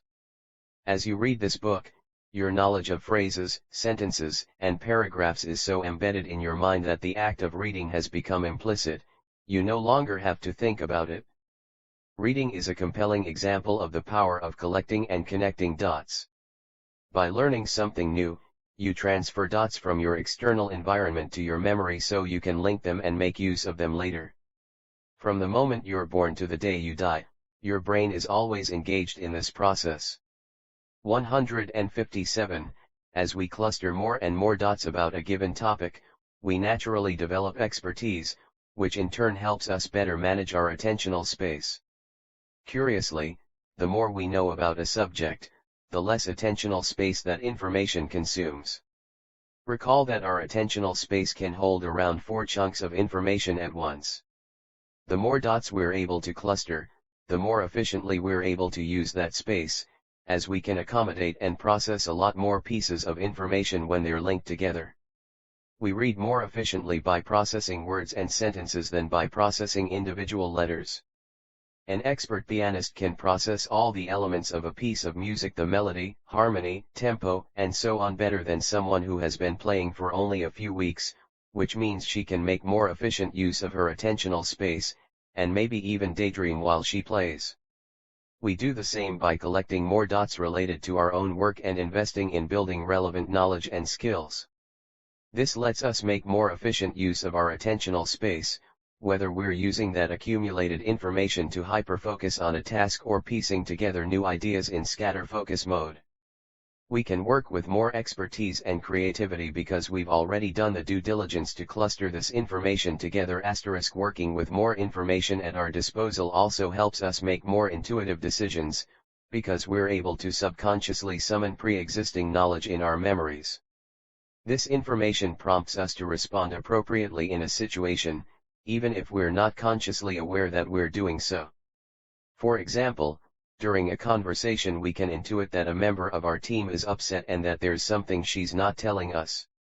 We know this to be the case because we've experienced the same situation in the past and, on some level, remember the signs that indicated that she was unsettled. This is how intuition works. It's the process of acting on information we remember but don't consciously retrieve. We are what we pay attention to, and almost nothing influences our productivity and creativity as much as the information we've consumed in the past. Accumulating many valuable dots helps us in innumerable ways. We become able to connect our challenges with the lessons we've learned. Our scatterfocus episodes become more productive as we link valuable ideas, especially as we become more responsive to new insight triggers by exposing ourselves to new dots. And our hyperfocus episodes become more productive, since we're able to make more efficient use of our attentional space, avoid mistakes, see opportunities for shortcuts, make better high-level decisions, and approach our work with more knowledge in hand. The value of a dot. Just as there are limits to how well we're able to focus, the same can be said about how much information we can collect. While our brain has nearly limitless storage space, our attention is far more restricted. Getting information into our brain is akin to filling an Olympic-sized swimming pool with a garden hose. While we're able to hold a huge amount, we can fill it up only gradually. This makes it essential that we deliberately consume dots. 158. No two pieces of information are created equal. Consuming a book or having an engaging conversation with someone smarter than you will enable you to collect more valuable dots than doing something like watching TV or reading a gossip magazine. This is not to say that consuming popular culture isn't fun. Life would suck without the occasional Netflix binge. And you'd probably get more than a little bored if you spent every spare minute reading dense books and academic journals. At the same time, it's worth auditing and increasing the quality of dots you consume regularly. The most creative and productive people defend their attentional space religiously, allowing only the most valuable dots to be encoded. So how do you measure the value of a dot? First, the most valuable dots are both useful and entertaining, like a TED Talk. Useful dots stay relevant for a long time and are also practical. Their entertainment value makes you more engaged as you consume them. While it's fairly easy to tell if something's entertaining, there are several ways to measure how useful it is. Useful information is typically actionable and helps you reach your goals. For example, listening to a few talking heads argue about political issues on TV probably isn't actionable or conducive to your personal goals. It also sucks up time that you'd otherwise spend consuming more important dots. Reading a science book or a biography about a historical figure is much more valuable. Works like these can inspire you with a new perspective, are relatively practical, are non-speculative, and can help you reach your personal goals in the short and long term. The information they contain also has a longer shelf life. As well as being actionable and beneficial, useful dots are also either related to what you've consumed in the past or completely unrelated to what you already know. Consuming information adjacent to what you've taken in before allows you to develop a constellation of dots around a single idea. If you're a software engineer, taking a course to learn a new programming language or reading a book on managing engineers is obviously a productive use of your time, attention, and energy. Any piece of information that supports your existing skills is a good use of time. The more expansive your constellation of dots, the more valuable connections you're able to make. Your brain even releases more dopamine, a pleasure chemical, when you consume information that supports what you know. At the same time, it's also immensely valuable to consume dots that are unrelated to what you know. Taking in novel data gives you an opportunity to question whether you're consuming only information that confirms your existing beliefs, and it may provide an insight trigger. Again, your brain is attracted to and wired to remember novel information. If you're in doubt about consuming something, ask yourself, how do you think your life will be different knowing this piece of information? The tactics in this book are all intended to help you manage your attention deliberately. The same principle applies here when your creativity is effectively the sum of the dots you connect. Consuming information on autopilot mode is one of the least useful activities to engage in. 159. Collecting more valuable dots. Generally speaking, practicality does not always equal entertainment. This isn't always the case. You may, for example, find some serious books more entertaining than reality TV shows, but most of what you consume will follow this trend. We can further separate the most useful things we consume from the least useful. 160. On the left side of this chart are the most useful dots we consume. This information is actionable, is accurate, helps us reach our goals, and remains relevant for a long time. It may also be related to what we already know, so it allows us to connect and cluster more valuable dots, or unrelated to what we know, leading to more serendipitous connections. For me, things like nonfiction books, online courses, and journal articles about productivity are in this category. Useful information is typically the densest of the three categories. Books are a good illustration. While a book can sometimes take less than 10 hours to read, it can take decades to write and may contain a lifetime of lessons that the author has learned and summarized. Books provide access to the highest quality thinking and most useful dots on pretty much any topic. Having an unlimited amount of energy to consume useful information throughout the day would be ideal, but this obviously isn't possible, even if we frequently replenish our supply of mental energy. However powerful our brains are as connecting machines, consuming exclusively non-entertaining material can quickly become a chore. That's why it's also important to seek out balanced information that is both useful and entertaining. Countless things fit into this category, including novels, podcasts, documentaries, and TED Talks.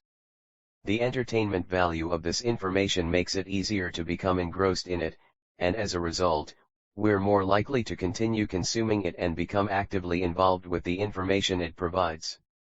161. Finally, there's the bottom third of what we consume, information that's entertaining or, at worst, trashy. Though, like junk food, it can be fun to consume in the moment, this information is the least dense, isn't practical, and won't help you live your life or reach your goals. This category includes the TV shows we binge watch, the mindless books we read, and most social media websites. We usually consume this material passively on autopilot mode. While some of it is genuinely entertaining, the top 50% or so, the bottom half is trash information and is usually some combination of novel, pleasurable, and threatening characteristics that make it easy to crave.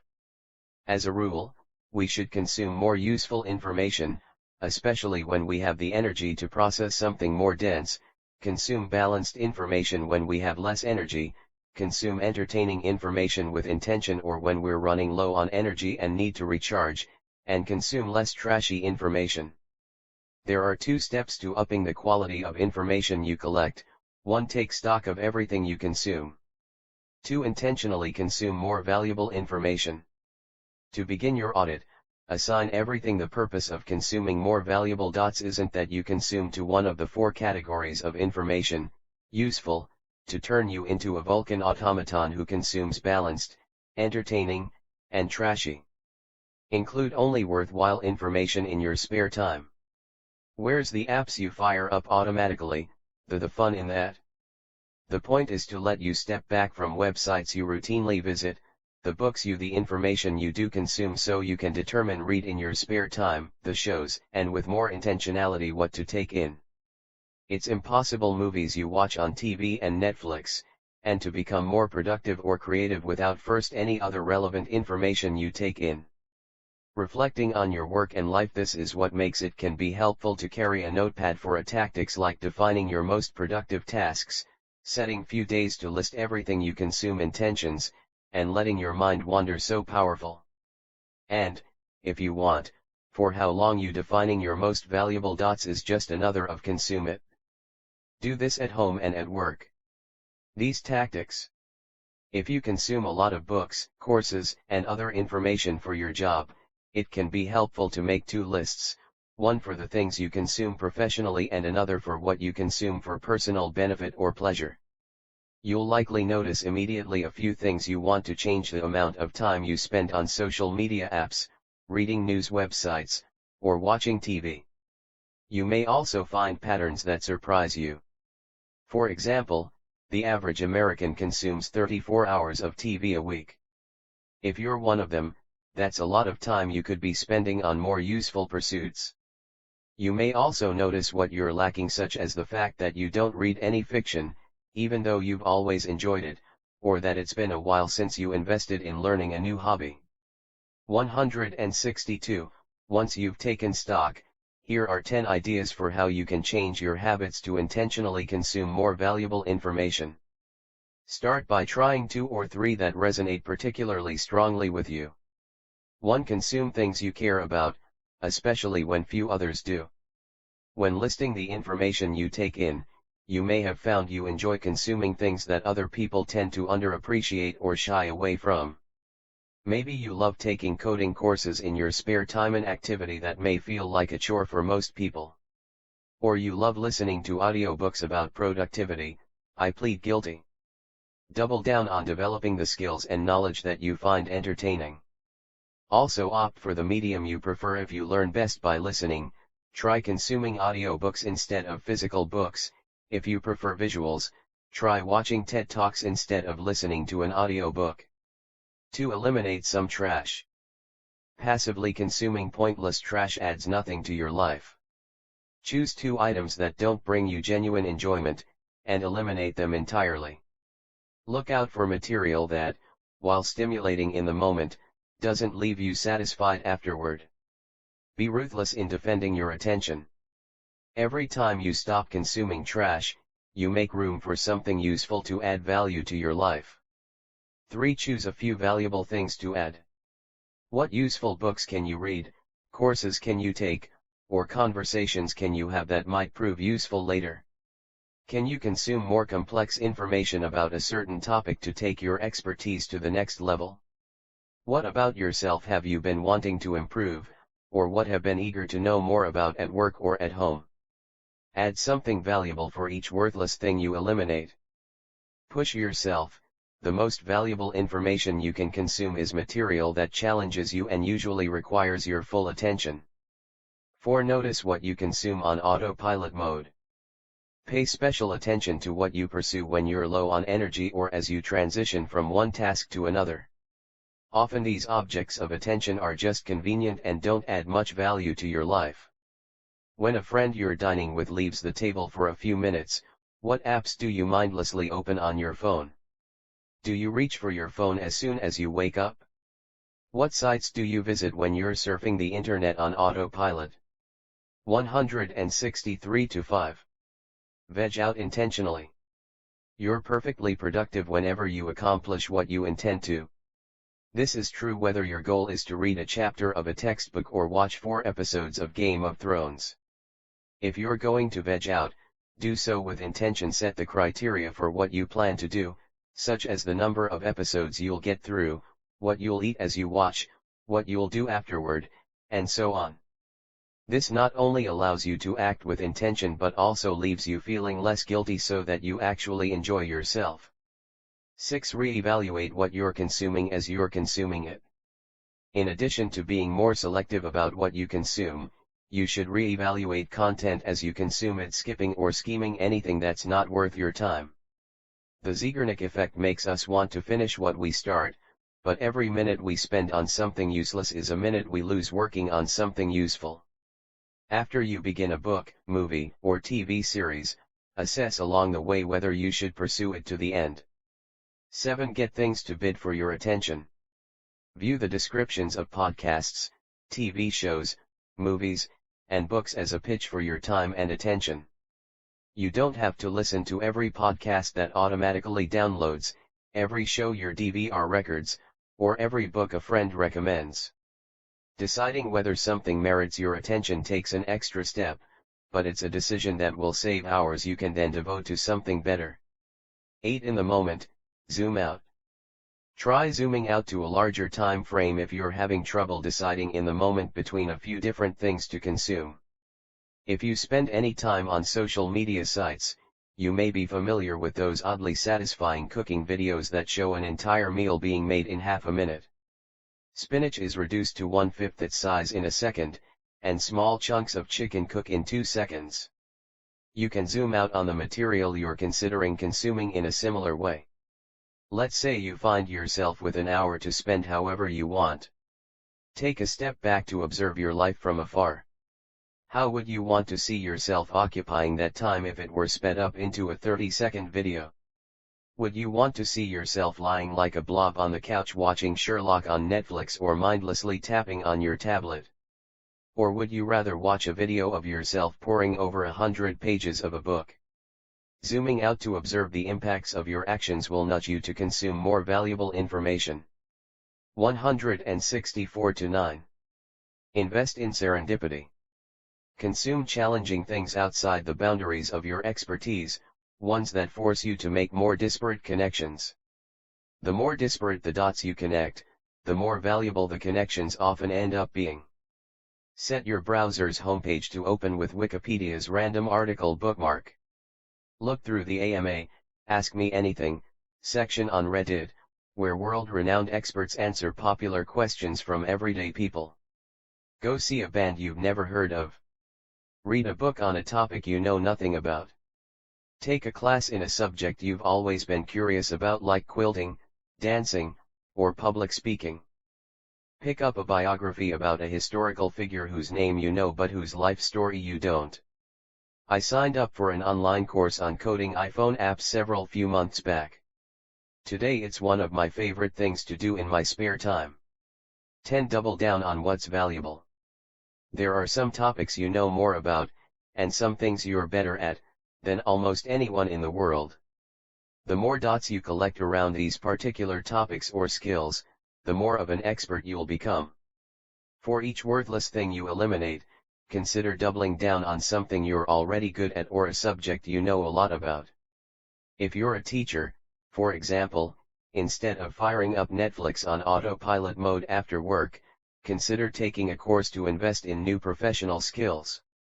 When you double down on what you're already accomplished at, you'll be surprised by how much more productive and creative you become. Like magic, as we continue to assemble a constellation of dots around a certain topic, ideas begin to build upon one another. Eventually ideas become magic. I love this quote from British science fiction writer Arthur C. Clarke: "Any sufficiently advanced technology is indistinguishable from magic." I'd take this a step further to argue that any sufficiently complex decision or idea is also indistinguishable from magic. Whenever we don't understand the complex network of dots that contribute to some result, we ascribe it to magic or genius. I've had an obsession with magic tricks since I can remember, but I find figuring out the workings behind a complex illusion far more satisfying than seeing the trick itself. Illusions stop being magical the moment you discover how they're done, but learning how they're done feels like a eureka moment in and of itself, as a set of jumbled puzzle pieces locks into place. Like a magician's, the methods of a genius are mysterious until you untangle the web of connections that leads to them. These individuals usually have more experience, have put in more hours of deliberate practice, and, most important, have connected more dots than anyone else. As author Malcolm Gladwell wrote, "Practice isn't the thing you do once you're good. It's the thing you do that makes you good." 165. Albert Einstein was undoubtedly a genius. He connected more dots, in more unique ways, than almost any other human. At the same time, he was bound by the same mental limits that we all are. To conceive of an idea like the general theory of relativity, he had to collect and connect an incredible number of dots so he could bridge ideas from nature and mathematical concepts, forming connections others hadn't. To let his mind wander habitually, he played the violin for hours on end. Einstein worked to attain his genius. As he put it, "I have no special talents, I am only passionately curious." Asking questions like what would it be like to race alongside a light beam, he spun complex webs of dots to formulate his theory of relativity. Despite his accomplishments, even Einstein was afflicted with imposter syndrome, once telling his wife, Elsa, while listening to the cheers of 1,000 people outside his hotel room, "I'm afraid we're swindlers. We'll end up in prison yet." While we often find the story of a lone, driven genius compelling, all geniuses have put in time and effort to achieve greatness. That includes Mozart, who wrote his first symphony at the age of 8. Daniel Levitin, the author of This Is Your Brain on Music, proposed a theory to account for Mozart's musical genius. "We don't know how much Mozart practiced," Levitin writes, "but if he started at age 2 and worked 32 hours a week, quite possible, given his father's reputation as a stern taskmaster, he would have made his first 10,000 hours by the age of 8. The 10,000-hour rule is a popular one. It's the length of effortful practice, some suggest, that it takes to acquire an expert level of performance at a certain skill. While the rule doesn't apply in every case, you could probably become a world-class master chocolate bar eater in less time. It's a fairly reliable yardstick. 10,000 hours is enough time to build a rich constellation of dots around a certain topic or skill. Making scatterfocus a habit. I hope that by now I've sold you on the remarkable benefits of scatterfocus mode. Scatterfocus lets you find useful connections between disparate ideas and experiences, recharge, and plan for the future. To reap these benefits, you simply have to let your mind rest and wander, preferably while doing something habitual. How frequently you should scatter your attention will depend on a host of factors. For one, it will be tied to how often you use, and need to recharge, your ability to hyperfocus. Hyperfocus consumes mental energy, while scatterfocus is energy restorative. Scattering your attention will be particularly beneficial when your work demands that you connect more complex, disparate ideas. For example, you should scatter your attention more often if you're a researcher responsible for designing experiments or a video game designer who constructs storylines.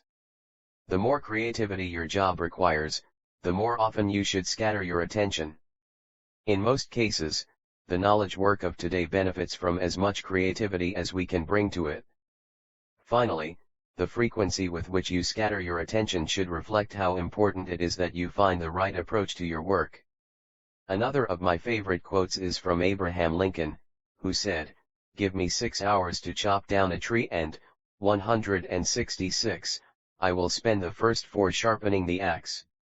Whether we're planning a home renovation project, allocating our team's budget, or designing a research study, the approach we take to the task at hand matters. The more scatter-focused time we schedule as we're putting together a plan, the more time we'll save later. The brain needs a few minutes to switch between hyperfocus and scatterfocus.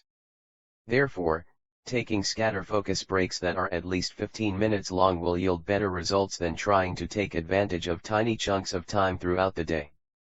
But even brief breaks will help you become more creative, for while they may not leave sufficient time to piece together complex eureka insights, they'll definitely enable you to set intentions for what to do next, rest, and capture the open loops at the top of your mind. All 3 flavors of scatterfocus, habitual, capture, and problem crunching, work in both small and large periods of time, though they'll provide you with more benefits at longer durations. As well as entering scatterfocus mode on work breaks, there are countless other opportunities to apply scatterfocus during the day. Disconnect from the internet between 8 p.m. and 8 a.m. Notice when you finish a task, and use that as a cue to scatter your attention for a bit. Buy a cheap alarm clock so you're not immediately distracted by your phone when you wake up. Walk to get a coffee carrying only a notepad. As a challenge to yourself, leave your phone at home for an entire day. Take an extra long shower. Make yourself bored for 5 minutes and notice what thoughts run through your head. Tame distractions and simplify your environment to make sure your attention doesn't overflow the next time you do a creative hobby. Cook with music playing instead of watching something entertaining. Go for a nature walk, visit an art gallery. Work out without music or a podcast. Objectively speaking, scatterfocus might seem fairly unproductive. You're on a bus staring out the window. You're walking through nature or jogging without headphones. You're in a waiting room writing in a notepad instead of tapping on your phone. Though you don't look busy, your mind certainly is. Scatterfocus is the most creative mode of your brain. Just as with hyperfocus, it's worth spending as much time as you possibly can practicing it. 167, 168, 169, Chapter 10, Working Together, Blending Hyperfocus and Scatterfocus. In many ways, hyperfocus and scatterfocus are complete opposites. At any given moment, we're either doing something, with external attention, or thinking about something, with internal attention. We're unable to be in both hyperfocus mode and scatterfocus mode at the same time. For all of the ways they differ, though, there are a lot of useful opportunities for the 2 modes to work together. When we focus, we consume and collect dots. When we scatter our attention, we connect these dots. Hyperfocusing allows us to remember more, which leads to more valuable connections made in scatterfocus mode. Scatterfocus lets us recharge, which in turn provides more energy to hyperfocus. The insights we unearth in scatterfocus help us work smarter later. In these ways and others, deliberately managing our attention is a practice with compounding benefits. There are several strategies you can deploy that let you take greater advantage of both hyperfocus and scatterfocus. These strategies will help regardless of which mode you happen to be in. Invest in your happiness. If you wade through the many books, articles, and other works of research on the subject of happiness, you're likely to become depressed only by the sheer amount of advice that exists. Some of it is useful, but a lot of empty promises are also made. It's important to make a distinction between legitimately investing in happiness and merely thinking more positively. To put it bluntly, positive thinking does not work to make you more happy or productive. In fact, research has shown it's counterproductive. In one study, the more an overweight woman fantasized about being skinny, the less weight she lost over a year. In another, the more post-surgery patients fantasized about their recovery, the slower the improvement in their condition. In other studies, fantasizing positively about the future made participants perform worse on tests, decreased people's odds of entering new romantic relationships, prompted a lower mastery of everyday life, and even led people to contribute less to charity. Positive thinking lets us feel successful in the moment, but at the price of making an actual plan to become successful later. In practice, there's little difference between positive thinking and wishful thinking. What does work to increase our level of happiness? Spending time on things that boost our level of positive affect, how good we feel.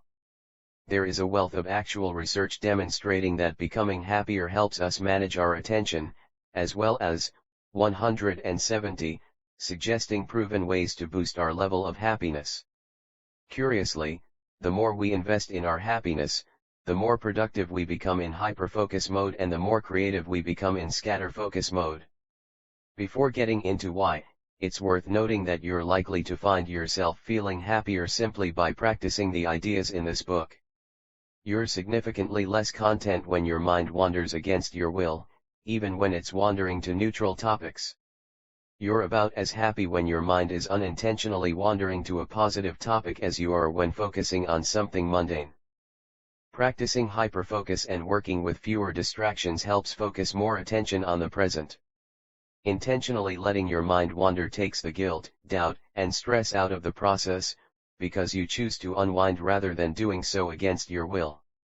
Generally speaking, a wandering mind makes us less happy, unless we're thinking about something we're interested in, something useful, or something novel. Scatterfocus, the intentional form of mind wandering, lets us experience all three. Why, exactly, does investing in happiness foster productivity and creativity? First, and most important, a positive mood expands the size of your attentional space, regardless of which mode you're in. When you're happy, the amount of dopamine in the logical part of your brain rises, which leads you to approach your work with more energy and vigor, and because you have more attentional space to work with, you have the resources you need to focus more deeply and accomplish more. Being in a good mood also makes you better at recalling information on the fly. You also consume information more actively. The happier you are, the more likely you are to put ideas together in new and interesting ways, and the better you're able to overcome functional fixedness and, like MacGyver, see new uses for familiar things. Happiness also encourages you to seek more variety, but not the risky kind. On the other hand, a negative mood shrinks the size of your attentional space. Unhappy people are less productive, full stop. The less happy you are, the more often your mind wanders against your will, and the less attention you bring to what's in front of you. The less happy you feel, the more important it is to tame distractions, as you have less attentional space and energy to resist them. The places where your mind wanders are also different. When you're feeling negative, you're more likely to make your way to the distant past, ruminating on events that took place then. While you can sometimes benefit from reliving past experiences, in the short run your productivity suffers when your mind wanders more to the past. You plan for the future less often and assemble fewer productive ideas. And at the same time that your unwanted mind-wandering episodes increase, they become less pleasant and productive. This is why it's so important to capture the problems you're tackling when in a negative mood. Whenever you're feeling miserable, you're often also dealing with a number of serious issues. The Zeigarnik effect, which keeps unresolved problems front of mind, forces you to think of them more. People who are unhappy also take longer to refocus after an interruption and dwell more often on their failures. According to one study, habits that train our brain to wander less, such as mindfulness and meditation, are even effective in reducing relapse in recovering depressive individuals. 171. While there is little research on exactly to what degree your attentional space expands when you're happy, happiness expert and Harvard-trained psychologist Sean Aker found that happier people are 31% more productive than those in a negative or neutral state. Happiness also helps you become more creative in scatterfocus mode. You're more likely to experience insightful solutions to problems when you're in a positive frame of mind, which is not surprising, given that your brain has more attentional space and energy with which to work. How, then, can we invest in our happiness using the findings of science? One of my favorite studies, the same one that discovered that we spend 47% of our time daydreaming, sampled thousands of participants throughout the day, asking two questions: what were the subjects doing at the instant they were sampled, participants received a notification on their phones, and how happy did they feel doing that thing? At the time of the study's publication, the researchers had received more than 250,000 responses from thousands of subjects. Here are the top 5 activities that made them the happiest. 1. Listening to music. 2. Playing. 3. Talking and investing in their relationships. 4. Exercising. 5. Making love. It's worth noting that our minds wander the least when we're making love, and that we're significantly happier doing so than we are doing anything else. Nothing else comes close. To really invest in your attention, try doing all 5 things at once. As well as these activities, there are a number of other habits that have been proven to make people happier. One of my favorite researchers in the happiness field is the aforementioned Sean Aker, the author of The Happiness Advantage. In the book, and in his TED Talk, Sean offers a few science-backed strategies to bolster your happiness. A few of his top suggestions: recalling 3 things you're grateful for at the end of each day, a good companion tactic to the rule of 3, discussed in Chapter 3, journaling at the end of each day about one good experience you had meditating, see Chapter 5, performing a random act of kindness while moods and attitudes aren't necessarily dots and ideas you can focus on and remember, they do greatly influence how you perceive and relate to what's in your attentional space, and they affect the size of your attentional space itself. Happiness is the rose-colored lens we place atop our attentional space, which allows us to relate to our experiences in a more productive and creative fashion. If you need a boost, pick a few items from each of these lists to try. Reflect on the difference they make for you. Try all 9 ideas, and keep what works. At the end of the day, these strategies won't only make you happier, they'll also make you more productive and creative. 172. Work around your energy levels. As you've probably experienced, energy levels over the course of the day are anything but constant.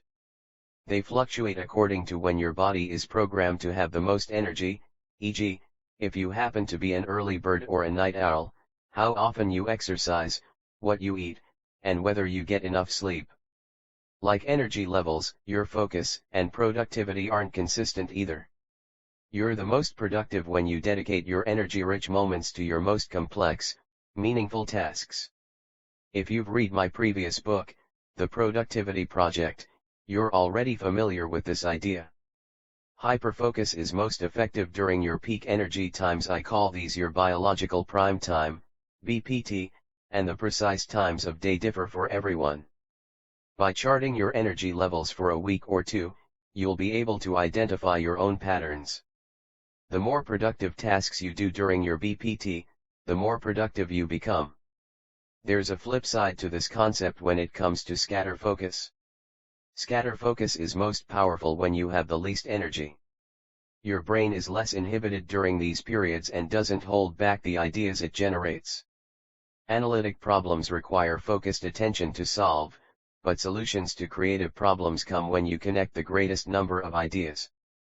One study discovered we solved 27.3% more insight problems during our non-optimal time of day, when we're naturally more tired.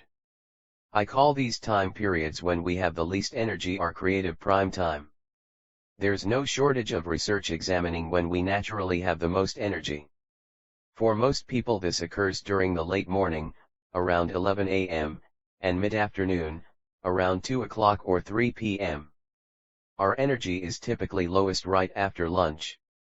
Energy levels also fluctuate throughout the week. We're typically the least engaged with our work on Mondays, when we experience the most boredom, and are the most engaged on Fridays. Everyone is different, of course. If you're an early bird who springs out of bed at 5 a.m., your prime time might fall earlier in the day, and afternoons might be the best time for creative work. Similarly, night owls may find they're most productive when others have long since gone to bed. A great way to work smarter is to schedule tasks that require focused attention during your BPT and tasks that require more creativity during your CPT. Block time for these tasks in your calendar. Drink alcohol and caffeine strategically. As far as decreasing your inhibitions is concerned, you're probably familiar with the effects of alcohol. Much like being tired, drinking has been shown to make people better at solving creative problems. To test this theory, I rewrote some of this chapter while sipping vodka sodas with a lime twist. I'll let you be the judge of whether it's any better than the others. A favorite study I encountered in writing this book was one that had participants get mildly intoxicated while watching the Disney/Pixar movie Ratatouille. The researchers, 173, split participants into two groups. One group was fed a bagel, as well as multiple vodka cranberry drinks, both in quantities relative to how much each participant weighed. The subjects consumed the drinks while watching the film. The second, significantly less lucky group also watched the movie but didn't consume any food or drinks in the process. The study's findings were remarkable. After watching the movie, tipsy participants solved 38% more creative word puzzles than the sober participants. Not only that, they solved the problems more quickly. As you might have guessed, the drunk participants weren't better at solving logical problems. Again, when it comes to solving creative problems, the less control we have over our attention, the better. This is not intended to advocate the use of alcohol, which is, of course, not without its downsides. The Ratatouille study measured performance on tasks that required pure creativity, but most tasks require a mix of creativity and focus. When it comes time to focus on something, alcohol will absolutely obliterate your productivity. If you're into meditation, experiment with having a drink or two before your next evening session. You'll experience this effect firsthand. Consuming alcohol makes your mind wander more often while at the same time decreasing your meta-awareness. Alcohol affects two aspects of the quality of your attention. Not only will you focus for a shorter period of time, but also it will take you longer to realize that your mind has wandered. Being under the influence also diminishes the size of your attentional space and makes it difficult to focus on pretty much anything. The more you drink, the more your mind wanders, the less awareness you have to halt it, and the smaller your attentional space becomes. It's no wonder we remember less when we've had a few drinks. It's impossible to remember what we don't pay attention to in the first place. In practice, alcohol is worth consuming only for very select tasks. If it's the end of the day and you want to brainstorm, sipping a wobbly pop will help. But keep in mind that it helps precisely because it decreases how much control you have over your attention. I view drinking alcohol as a way by which we borrow energy and happiness from the following day. Sometimes this price is worth paying, such as when you're hanging out with friends you haven't seen in a long time, but often it simply isn't. If you drink alcohol, do so strategically, in those rare times when you want to let your mind roam more freely, and have nothing important planned afterward, or you want to steal some happiness from tomorrow. Caffeine is another drug to consider consuming strategically. When it comes to managing attention, caffeine has the polar opposite effect of alcohol. While alcohol helps us scatter focus, caffeine helps us hyperfocus. The research is conclusive. Caffeine boosts mental and physical performance in pretty much every measurable way. It deepens our focus, regardless of whether a task is simple or complex, and narrows it, which makes hyperfocusing on a task easier, but scatterfocus more difficult. It helps us persevere, especially with tasks that are long and tedious. It boosts our determination regardless of how tired or fatigued we are. 174. it improves our performance on tasks that require verbal memory, a quick reaction time, or visuospatial reasoning, e.g., putting together a jigsaw puzzle. In general, these effects diminish after the consumption of approximately 200 milligrams of caffeine. A single cup of coffee contains around 125 milligrams. Amounts greater than 400 milligrams should be avoided, as at that amount you begin to feel more anxious, and your performance becomes impaired. Again, take this advice only if you find it holds true for you. We all react differently to caffeine. Some metabolize it quickly and have a high tolerance, and others find their entire body vibrating after just a few sips. As with most productivity advice, implementing individual tactics with an awareness of how well they actually work for you is key. Caffeine can also boost your performance on physical work and exercise. It helps you perform in hot conditions, boosts strength training performance, and increases your tolerance for pain during exercise. Just like alcohol, caffeine is not without its drawbacks, even when you consume healthier caffeinated drinks that aren't loaded with sugar, like black tea, green tea, or matcha, my personal favorite. As your body metabolizes caffeine out of your system, your energy crashes, and your productivity dips. Caffeine can also disrupt your sleep, which can make you less productive the next day. Because of these costs, choose caffeine when you'll actually benefit from the mental or physical performance boost. Provided it's not too late in the day, consume a bit of caffeine the next time you're about to hyperfocus on a task or hit the gym for a big workout. Instead of having a cup of coffee after you awake, wait until you get to work so you'll benefit from the boost when you work on your most productive tasks.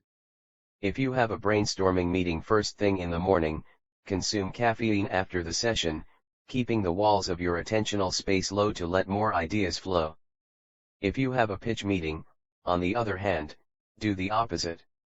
Open offices. I give productivity talks in many different workplaces, and over time I've noticed more companies adopting an open office plan.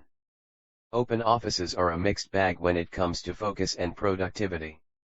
It's easiest to focus when we work in an environment we can control, and obviously we have less control over our environment, and therefore our attention, in an open office. Research supports this. We distract ourselves 64% more often in an open environment, and we're interrupted by others more often as well. An open office can seriously undermine your productivity if you do a lot of work that requires focused attention.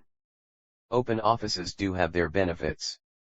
One is that they support working for longer on a single project before switching to another.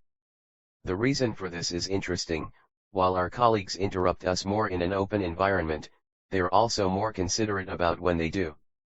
Because they can observe us working, they notice when we've reached a natural break point in our work when we return to our desk after a meeting, 175, at the end of a phone call, or when we stand up after completing something.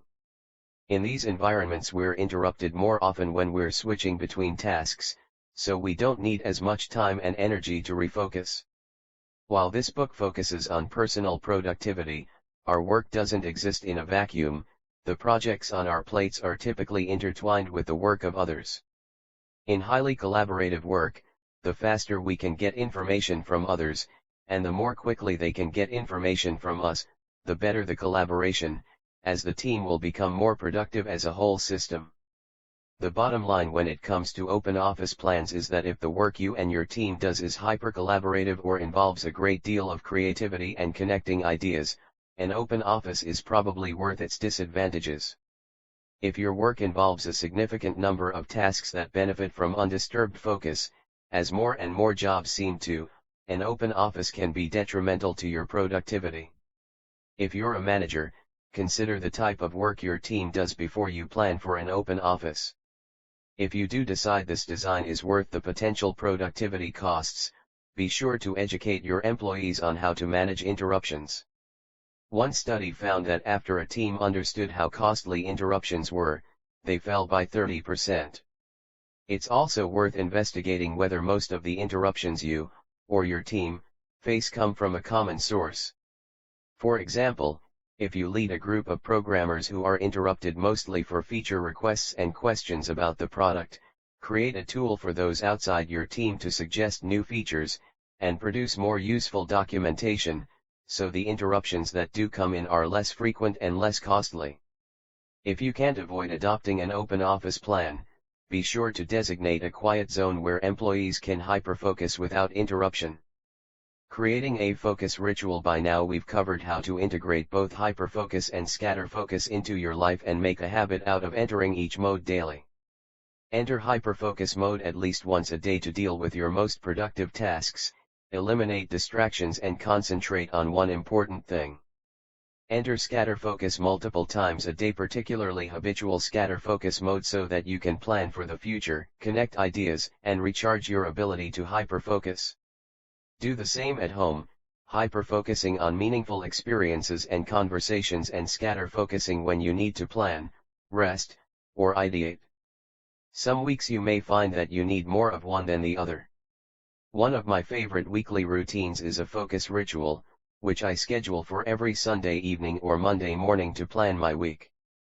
During it I decide on my 3 weekly intentions and assess how much I'll need to hyperfocus and scatterfocus in the days ahead.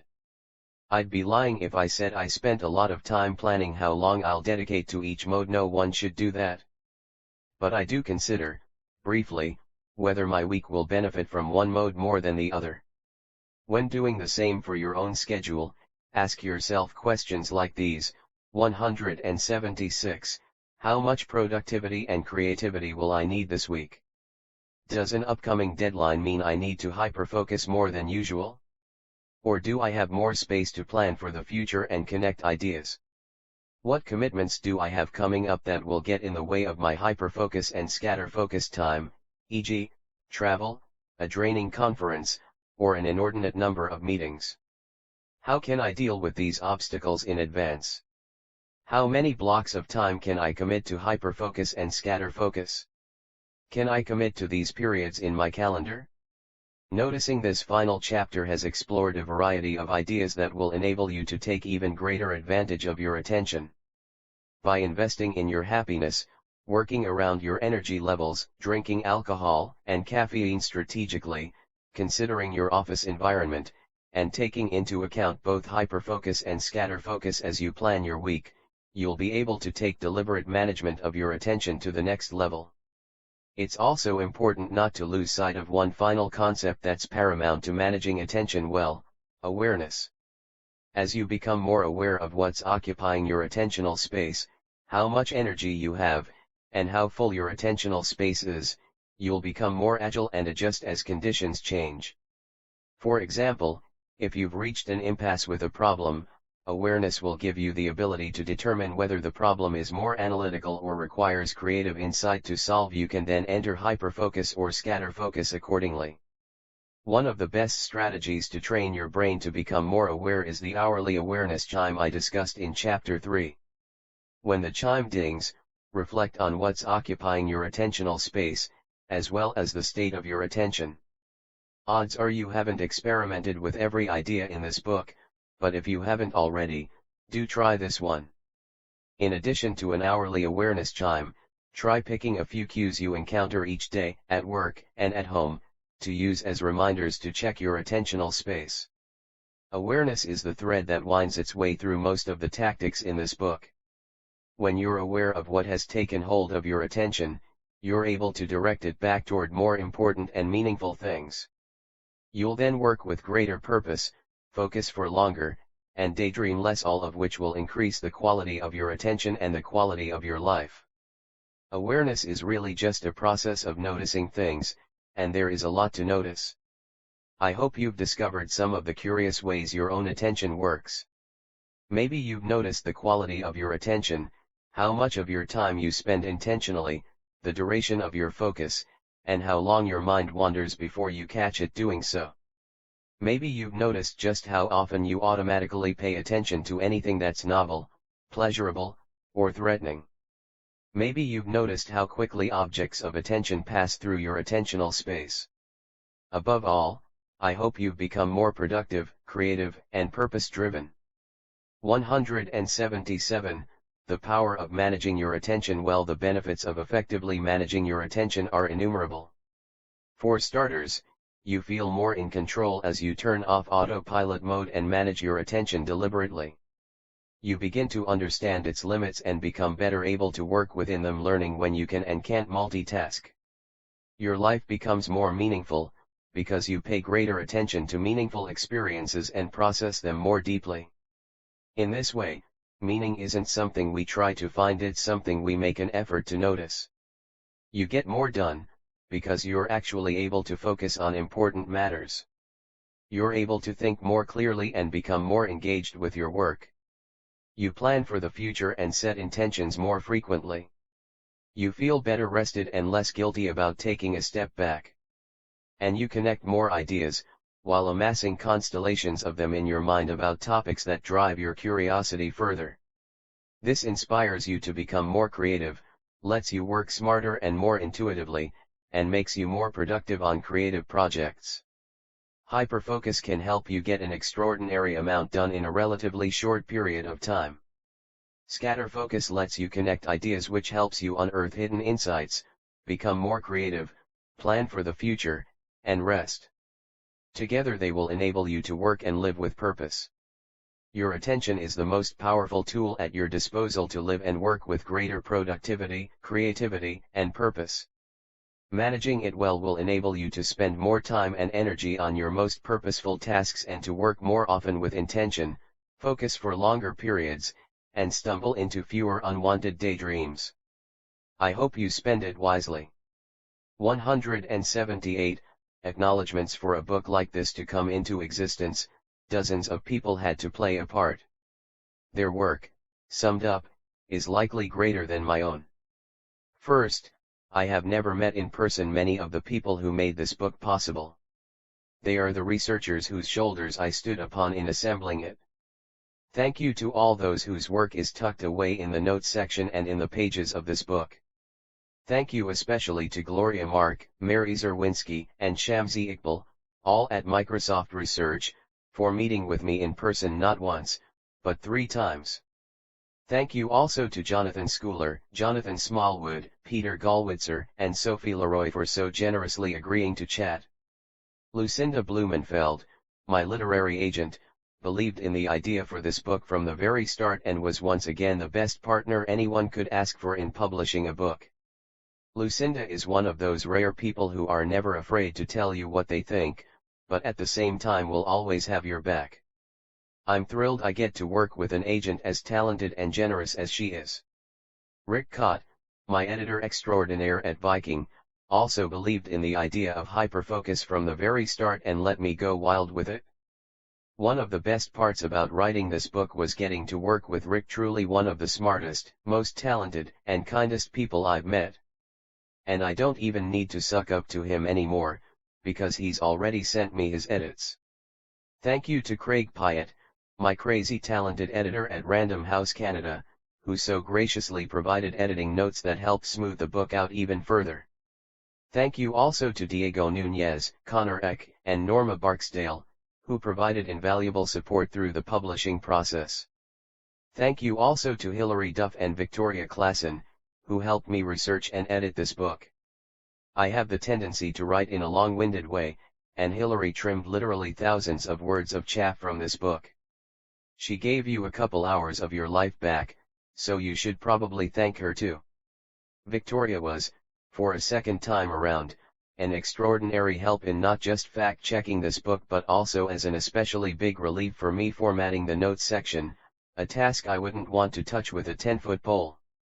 Thank you, Victoria. In addition to those who helped shape this book, there are many others who played a part.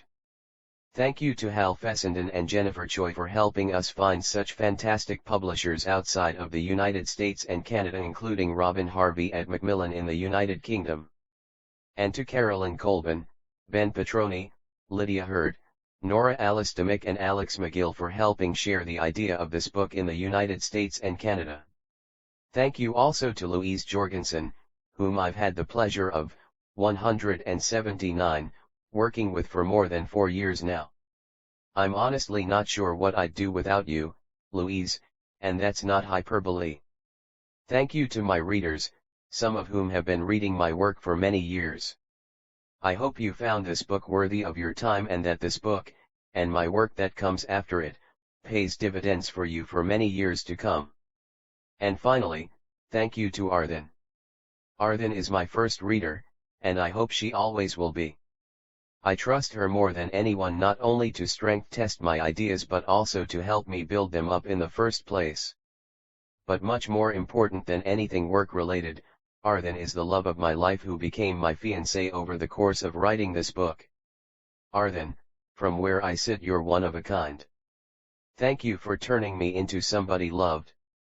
180, Notes Chapter 0, Why Focus Matters. How interested we are, Shi Fen, Sidney D. Mello, and Arthur C. Greaser, Mind Wandering While Reading Easy and Difficult Texts, Psychonomic Bulletin and Review 20, Number 3, 2013 58692. Studies show we can work, Gloria Mark et.al., Neurotics Can't Focus, an in situ study of online multitasking in the workplace, in Proceedings of the 2016 CHI Conference on Human Factors in Computing Systems, New York, ACM, 2016, 173944, doi 10.1145/2858036.2858202. Chapter 0.5, How to Better Focus on This Book. Coffee or Tea, David Mrazek, Reconsidering Caffeine, An Awake and Alert New Look at America's Most Commonly Consumed Drug, Third Year Paper, Harvard University, 2004, Digital Access to Scholarship at Harvard. Chapter 1, Switching Off Autopilot Mode Require Conscious Deliberation, Wendy Wood, Jeffrey Quinn, and Deborah Kashey, Habits in Everyday Life, Thought, Emotion, and Action, Journal of Personality and Social Psychology 83, Number 6, 2002 128197. Before We Do, Eric D. Reichel, Andrew E. Rainberg, and Jonathan W. Schooler, Eye Movements During Mindless Reading, Psychological Science 21, Number 9, 2010 13001310. Chapter 2, The Limits of Your Attention Experiences Each Second, Timothy Wilson, Strangers to Ourselves, Discovering the Adaptive Unconscious, Cambridge, Mott, Belknap Press, 2004.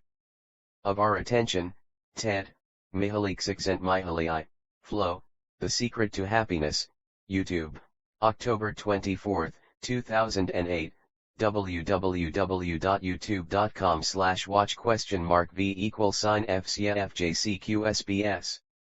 Though, is for, Nelson Cowan, The Magical Mystery for, How is Working Memory Capacity Limited, and Why? Current Directions in Psychological Science 19, Number 1, 2010 5157, Edward K. Vogel and Stephen J. Luck, The Capacity of Visual Working Memory for Features and Conjunctions, Nature 390, Number 6657, 1997 27981, Nelson Cowan, The Magical Number 4 in Short-Term Memory, A Reconsideration of Mental Storage Capacity, Behavioral and Brain Sciences 24, Number 1, 2001 87114. Our Conscious Experiences, Giorgio Marchetti, Attention and Working Memory, Two Basic Mechanisms for Constructing Temporal Experiences, Frontiers in Psychology 5, 2014 880.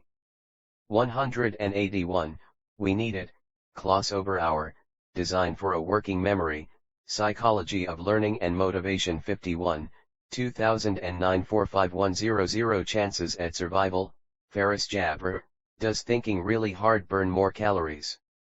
Scientific American, July 2012, Cowan, Magical Mystery 4. A Short-Term Memory, Marchetti, Attention and Working Memory. Watching a Video, A Bit of the Rest, Shi Fen, Sidney D. Mello, and Arthur C. Greaser, Mind Wandering While Reading Easy and Difficult Texts, Psychonomic Bulletin and Review 20, Number 3, 2013 58692. 47% of the time, Jonathan Smallwood and Jonathan W. Schooler, The Science of Mind Wandering, Empirically Navigating the Stream of Consciousness, Annual Review of Psychology 66, Number 1, 2015 487 518, Matthew A. Killingsworth and Daniel T. Gilbert, A Wandering Mind is an Unhappy Mind, Science 330, Number 6006, 2010 932 Minds Had Wandered, Jonathan Smallwood, Merrill McSpadden, and Jonathan W. Schooler, When Attention Matters, The Curious Incident of the Wandering Mind, Memory and Cognition 36, Number 6, 2008 114450 Mind is Wandering, Jennifer C. McVeigh, Michael J. Kane, and Thomas R. Quapple, Tracking the Train of Thought from the Laboratory into Everyday Life, an Experience Sampling Study of Mind Wandering Across Controlled and Ecological Contexts, Psychonomic Bulletin and Review 16, Number 5, 2009 85763 Just 10 seconds, Adam D. Baddeley, Essentials of Human Memory, Hove, UK, Psychology Press, 1999, Same Mental Resources, Daniel J. Levitin, Why the Modern World is Bad for Your Brain, Guardian, January 18, 2015 Built-in Novelty Bias, Robert Knight and Marcia Grabowecki, Prefrontal Cortex, Time and Consciousness, Knight Lab, Cognitive Neuroscience Research Lab, 2000. Into Memory, Marchetti, Attention and Working Memory The First Place, Eilhofer et al., Cognitive Control in Medium Multitaskers, Proceedings of the National Academy of Sciences of the United States of America 106, Number 37, 2009 1558387 Interrupting Us as Well, Gloria Mark et al., Neurotics Can't Focus, an in situ study of online multitasking in the workplace, in Proceedings of the 2016 Chi Conference on Human Factors in Computing Systems, New York, ACM, 2016, 173944, doi 10.1145/. 2858036.2858202 Before Becoming Distracted, Gloria Mark, Yuran Wang, and Melissa Naiya, Stress and Multitasking in Everyday College Life, an Empirical Study of Online Activity, in Proceedings of the SIGCHI Conference on Human Factors in Computing Systems, New York, ACM 2014, 4150, doi 10.1145/2556288.2557361. Transition to the next, Sophie Leroy, Why is it so hard to do my work? The challenge of attention residue when switching between work tasks, organizational behavior and human decision processes 109, Number 2, 2009 16881 Ways to Complete It, IBID Start to Completion, Mark et al., Neurotics Can't Focus Before You Catch It, Killingsworth and Gilbert, A Wandering Mind is an Unhappy Mind. Chapter 3, The Power of Hyperfocus Mistakes They Made, Gordon D. Logan and Matthew J. C. Crump, The Left Hand Doesn't Know What the Right Hand is Doing, The Disruptive Effects of Attention to the Hands in Skilled Typewriting, Psychological Science 20, Number 10, 2009 1296300, Xian L. B. Locke et al., When Paying Attention Becomes Counterproductive, 182, Impact of Divided versus Skill-Focused Attention on Novice and Experienced Performance of Sensoromotor Skills, Journal of Experimental Psychology, Applied 8, Number 1, 2002 6161 Thing Intentionally, Shi Feng, Sidney D. Mello, and Arthur C. Greaser, Mind Wandering While Reading Easy and Difficult Texts, Psychonomic Bulletin and Review 20, Number 3, 2013 58692 Our Mind Has Wandered Jonathan W. Schooler et al., Meta-Awareness, Perceptual Decoupling and the Wandering Mind, Trends in Cognitive Sciences 15, Number 7, 2011 31926 Object of Attention, Wendy Hassenkamp et al., Mind Wandering and Attention During Focused Meditation, A Fine-Grained Temporal Analysis of Fluctuating Cognitive States, Neuroimage 59, Number 1, 2012 75060 47% of the Day, Matthew A. Killingsworth and Daniel T. Gilbert, A Wandering Mind is an Unhappy Mind, Science 330, number 6006, 2010 932. The Original Task, Gloria Mark, Victor Gonzalez, and Justin Harris, No Task Left Behind? Examining the nature of fragmented work, in Proceedings of the SIGCHI Conference on Human Factors in Computing Systems, New York, ACM, 2005, 32130, doi 10.1145/105497.2.10555017. For doing so, Claire M. Zedelius et.al., Motivating Meta-Awareness of Mind Wandering, A Way to Catch the Mind in Flight. Consciousness and Cognition 36, 2015 4453 by around 20%, Peter M. Gallwitzer and Veronica Brandstatter, Implementation Intentions and Effective Goal Pursuit, Journal of Personality and Social Psychology 73, Number 1, 1997 18699, Peter M. Gallwitzer, Implementation Intentions, Strong Effects of Simple Plans, American Psychologist 54, Number 7, 1999 493 503 Odds of Success, Gallwitzer and Brandstatter, Implementation Intentions and Effective Goal Pursuit, Gallwitzer.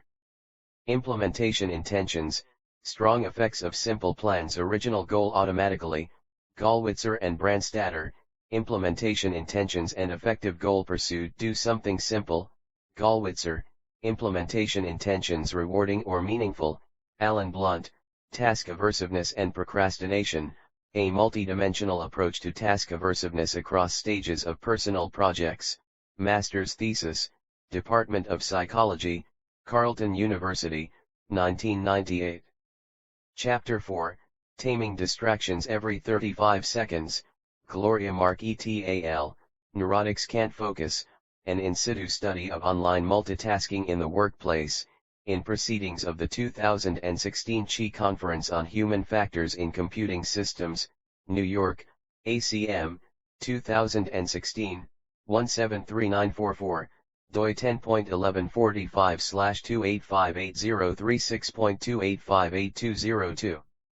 38 Daily Checks, Gloria Mark et.al., Focused, Aroused, but so distractible, Temporal Perspectives on Multitasking and Communications, in Proceedings of the 18th ACM Conference on Computer-Supported Cooperative Work and Social Computing, New York, ACM, 2015, 903916, doi 10.1145/2675133.2675221.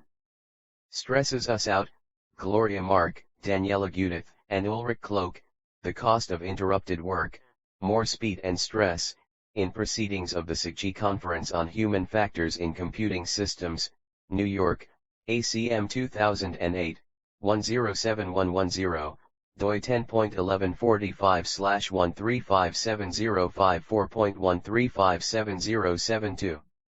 About 10 Simultaneously, Victor Gonzalez and Gloria Mark, Constant, Multitasking Craziness, Managing Multiple Working Spheres, in Proceedings of the SIGCHI Conference on Human Factors in Computing Systems, New York, ACM, 2004, 59906, doi 10.1145/98569.2.985707.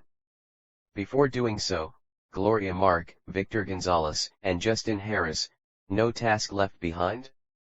Examining the nature of fragmented work, in Proceedings of the SIGCHI Conference on Human Factors in Computing Systems, New York, ACM, 2005, 32130, doi 10.1145/1054972.10555017. 183, Back on Track, Fiona McNabb et.al., Age-related changes in working memory and the ability to ignore distraction, Proceedings of the National Academy of Sciences 112, Number 20, 2015 651518. Distraction After Another, Leonard M. Giambra, Task Unrelated Thought Frequency as a Function of Age, A Laboratory Study, Psychology and Aging 4, Number 2, 1989 13643. Engaged in the Workplace, IORG Forum, Rhythms of Attention, Focus and Mood with Digital Activity. Dr. Gloria Mark, YouTube, July 6, 2014, https://www.youtube.com/watch, v=0 Nulfskbook. Have plummeted 17%, Ronnie Mola, How Apple's iPhone Changed the World, 10 Years in 10 Charts, Recode, June 2017. Check your email, Mark et.al., focused, aroused, but so distractible by someone else, Mark, Gonzalez, and Harris, no task left behind, Ioannikatadiode et.al., interrupt me, external interruptions are less disruptive than self-interruptions, Computers in Human Behavior 63, 2016 90615. Track more quickly, Mark, Judith, and Cloak, cost of interrupted work come from others, Mark, Gonzalez, and Harris, no task left behind, Gonzalez and Mark, constant, multitasking. Craziness out of your system, David Mrazek, Reconsidering Caffeine, an awake and alert new look at America's most commonly consumed drug, third-year paper, Harvard University, 2004, Digital Access to Scholarship at Harvard.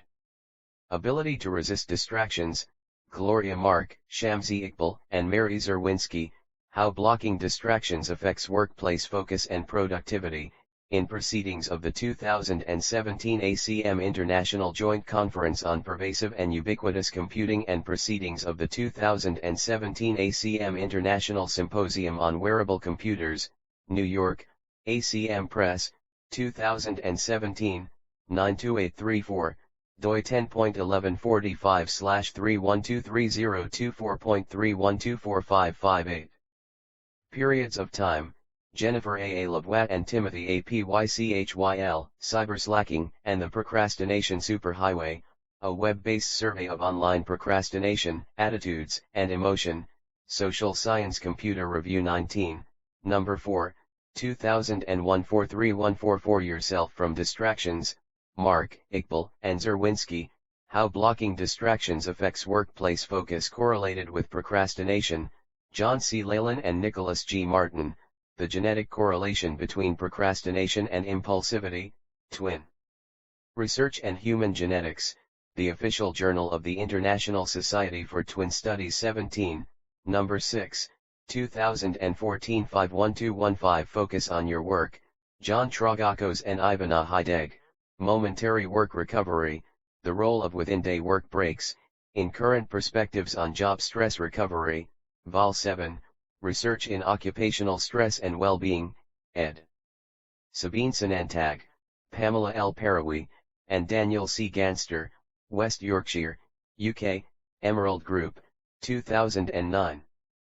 Early the Night Before, Gloria Mark, Yuran Wang, and Melissa Naiya, Stress and Multitasking in Everyday College Life, an empirical study of online activity, in Proceedings of the SIGCHI Conference on Human Factors in Computing Systems, New York, ACM, 2014, 4150, doi 10.1145/2556288.2557361.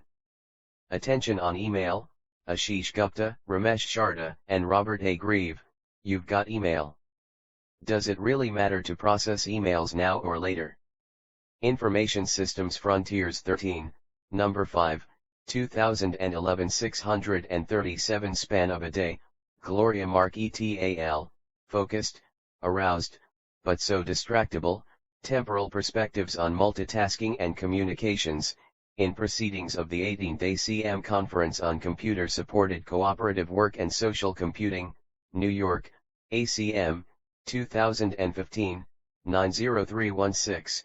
doi 10.1145/2675133.2675221. And Reflexive Way, Thomas Jackson, Ray Dawson, and Darren Wilson, Reducing the Effect of Email Interruptions on Employees, International Journal of Information Management 23, Number 1, 2003 5565. The 42nd Mark, Gupta, Sharda, and Grieve, You've Got Email, 184, Peaceful and Refreshing, Gloria Mark, Stephen Voida, and Armand Cardello, A Pace Not Dictated by Electrons, an empirical study of work without email, in Proceedings of the SIGCHI Conference on Human Factors in Computing Systems, New York, ACM, 2012, 55564, doi 10.1145/2207676.2207754 daily in meetings,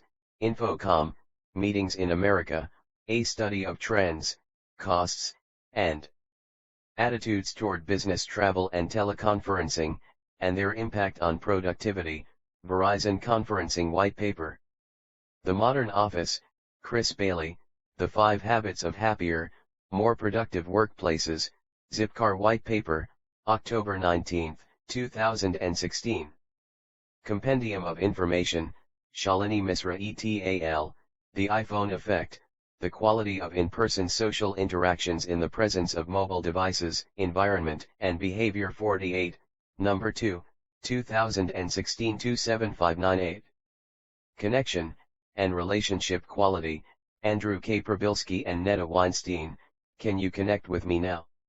How the Presence of Mobile Communication Technology Influences Face-to-Face Conversation Quality, Journal of Social and Personal Relationships 30, No. 3, 2013 23746. Conducive to Creativity, Kathleen D. Voss, Joseph P. Redden, and Ryan Rahinal, Physical Order Produces Healthy Choices, Generosity, and Conventionality, whereas Disorder Produces Creativity, Psychological Science 24, No. 9, 2013 186067. A Walk, however, Michael J. Larson, et al., Cognitive and Typing Outcomes Measured simultaneously with slow treadmill walking or sitting, Implications for Treadmill Desks, PLOS 110, No. 4, 2015 113. We Naturally Have, Sean Aker, The Happiness Advantage, The 7 Principles of Positive Psychology That Fuel Success and Performance at Work, New York, Currency, 2010, Not in Cubicles, Florence Williams, This Is Your Brain on Nature, National Geographic, January 2016. It's Relatively Simple, Morgan K. Ward, Joseph K. Goodman, and Julie R. Irwin, The Same Old Song, The Power of Familiarity in Music Choice, Marketing Letters 25, No. 1, 2014 111, Agnes S. Ichichu et al., The Effects of Familiarity and Language of Background Music on Working Memory and Language Tasks in Singapore, Psychology of Music 44, No. 6, 2016 143138. Temperature for Productivity, Greg Peveril Conti, Captivate Office Pulse finds summer hours are bad for business, Inc. House for Captivate, June 2012. Your Attentional Space, Lauren L. Emberson et al., Overheard Cell Phone Conversations, When Less Speech is More Distracting, Psychological Science 21, No. 10, 2010 138388. From AD to AB Grade, Farias Anna, Tina Weston, and Nicholas J. Cepeda, Laptop Multitasking Hinders Classroom Learning for Both Users and Nearby Peers, Computers and Education 62, 2013 2431. Students Aren't Engaged, Evan F. Risco et al., Everyday Attention, Mind Wandering and Computer Use During Lectures, Computers and Education 68, 2013 27583. Extroverts, for example, Adrian Fernham and Anna Bradley, Music While You Work, The Differential Distraction of Background Music on the Cognitive Test Performance of Introverts and Extroverts, Applied Cognitive Psychology 11, No. 5, 1997 44555. The Same Passage, Laura L. Bowman et al., Can Students Really Multitask? An Experimental Study of Instant Messaging While Reading, Computers and Education 54, No. 4, 2010 92731. Chapter 5, Making Hyperfocus a Habit. Trying to Focus, Jennifer C. McVeigh, Michael J. Kane, and Thomas R. Quapple, Tracking the Train of Thought from the Laboratory into Everyday Life, an experience sampling study of mind wandering across controlled and ecological contexts, Psychonomic Bulletin and Review 16, Number 5, 2009 85763, Paul Silly et al., Mind Wandering with and Without Intention, Trends in Cognitive Sciences 20, Number 8, 2016 605617, Benjamin, 185, Baird et al., Inspired by Distraction, Mind Wandering Facilitates Creative Incubation, Psychological Science 23, Number 10, 2012 111722. With such conditions, Gloria Mark, Yuran Wang, and Melissa Naiya, Stress and Multitasking in Everyday College Life, an empirical study of online activity, in Proceedings of the SIGCHI Conference on Human Factors in Computing Systems, New York, ACM, 2014, 4150, doi 10.1145/2556288.2557361. Like writing reports, Gloria Mark et al., Bored Mondays and Focused Afternoons, The Rhythm of Attention and Online Activity in the Workplace, in Proceedings of the SIGCHI Conference on Human Factors in Computing Systems, New York, ACM, 2014, 302534, doi 10.1145/2556288.2557204. On Complex Tasks, Jennifer C. McVeigh and Michael J. Kane, Conducting the Train of Thought, Working Memory Capacity, Goal Neglect, and Mind Wandering in an Executive Control Task, Journal of Experimental Psychology, Learning, Memory, and Cognition 35, Number 1, 2009 196204. And Plan for the Future, Benjamin Baird, Jonathan Smallwood, and Jonathan W. Schooler, Back to the Future, Autobiographical Planning and the Functionality of Mind Wandering, Consciousness and Cognition 20, Number 4, 2011 1604. Favored Mental Destination, IBID and 85% Correlation, Kloss-Oberauer et al., Working Memory and Intelligence, Their Correlation and Their Relation, Comment on Ackerman, Beer, and Boyle, 2005, Psychological Bulletin 131, Number 1, 2005 6165 of Job Performance, Roberto Colom et al., Intelligence, Working Memory and Multitasking Performance, Intelligence 38, Number 6, 2010 54351. Designed to Improve, Adam Hampshire et al., Putting Brain Training to the Test, Nature 465, No. 7299, 2010 775778. An average of 16%, Michael D. Mrazek et al., Mindfulness Training Improves Working Memory Capacity and GRE Performance while Reducing Mind Wandering, Psychological Science 24, Number 5, 2013 77681. With Personal Concerns, IBID of Mind Wandering, Jonathan Smallwood and Jonathan W. Schooler, The Science of Mind Wandering, Empirically Navigating the Stream of Consciousness, Annual Review of Psychology 66, Number 1, 2015 487 518. A Few Weeks, Diana Kwok et al., A Randomized Controlled Trial Examining the Effect of Mindfulness Meditation on Working Memory Capacity in Adolescents, Journal of Adolescent Health 58, Number 5, 2016 48996. Manage Your Attention, E. I. De Bruin, J. E. van der Swan, and S. M. Bogels, ARCT. Comparing daily mindfulness meditations, biofeedback exercises, and daily physical exercise on attention control, executive functioning, mindful awareness, self-compassion, and worrying in stressed young adults, Mindfulness 7, Number 5, 2016 118292. Being Heard is So Close, David W. Augsburger, Caring Enough to Hear and Be Heard. Ventura, C.A., Regal Books, 1982.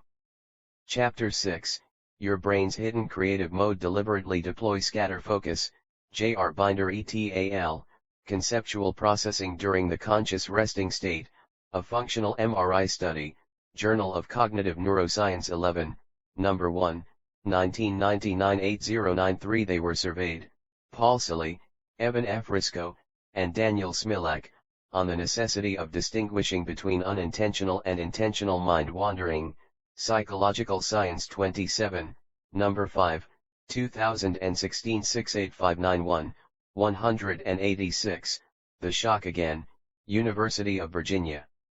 Doing something is better than doing nothing for most people, study shows, Callard, July 2014.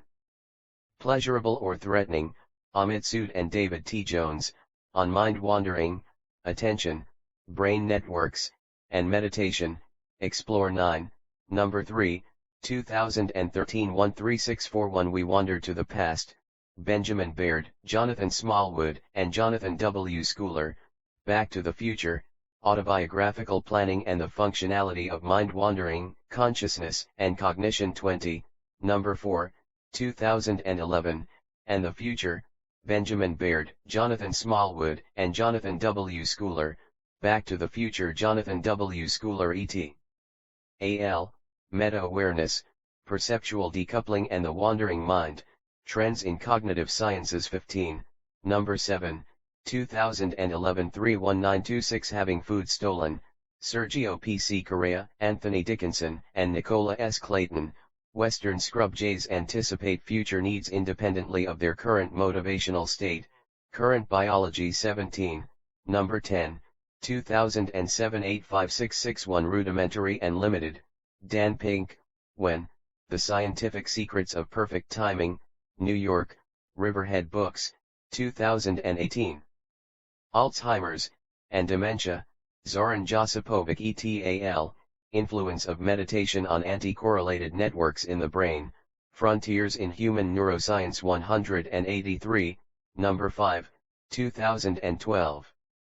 With Average IQ, Mary Helen Imordino Yang, Joanna A. Christodoulou, and Vanessa Singh, Rest is Not Idleness, Implications of the Brain's Default Mode for Human Development and Education, Perspectives on Psychological Science 7, number 4, 2012 35264. At the same time, Jonathan Smallwood, Interview with the Author, November 28, 2017 is spent planning, Jessica R. Andrews Hanna, The Brain's Default Network and Its Adaptive Role in Internal Mentation, The Neuroscientist, a Review Journal.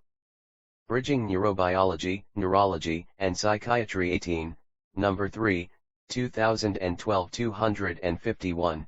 Baird, Smallwood, and Schooler, Back to the Future and More Intentionally, Jonathan Smallwood, Florence J. M. Ruby, and Tanya Singer, Letting Go of the Present, Mind Wandering is Associated with Reduced Delay Discounting, Consciousness and Cognition 22, number 1, 2013 17. Future or Reality, Gabrielle Ertingen and Bettina Schwarer, Mind Wandering via Mental Contrasting as a Tool for Behavior Change, Frontiers in Psychology 4, 2013 562 26% of the time, Baird, Smallwood, and Schooler, Back to the Future Stimulating Distractions Instead, Smallwood Interview Become More Compassionate, Rebecca L. McMillan, Scott Barry Kaufman, and Jerome L. Singer, Ode to Positive Constructive Daydreaming, Frontiers in Psychology 4, 2013 626. Think More Expansively,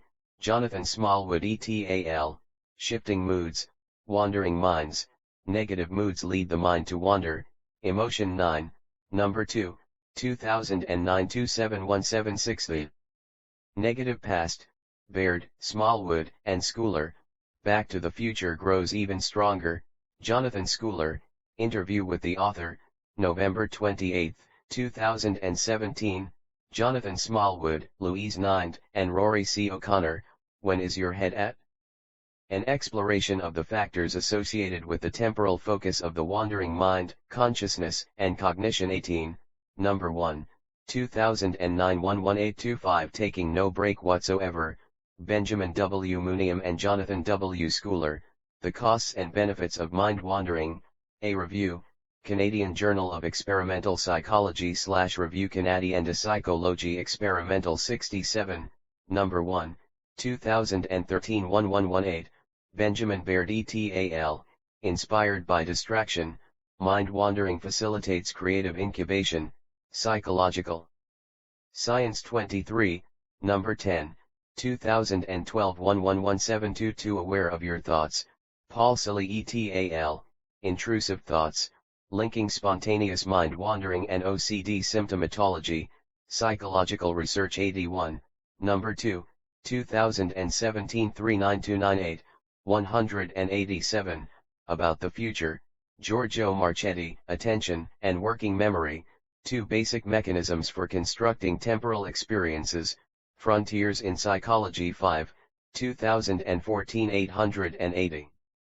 Possible Future Events, Daniel L. Shatter, Randy L. Buckner, and Donna Rose Addis, Remembering the Past to Imagine the Future, The Perspective Brain, Nature Reviews Neuroscience 8, number 9, 2007 657 times every hour, Schooler et al., Meta-Awareness, Perceptual Decoupling and the Wandering Mind.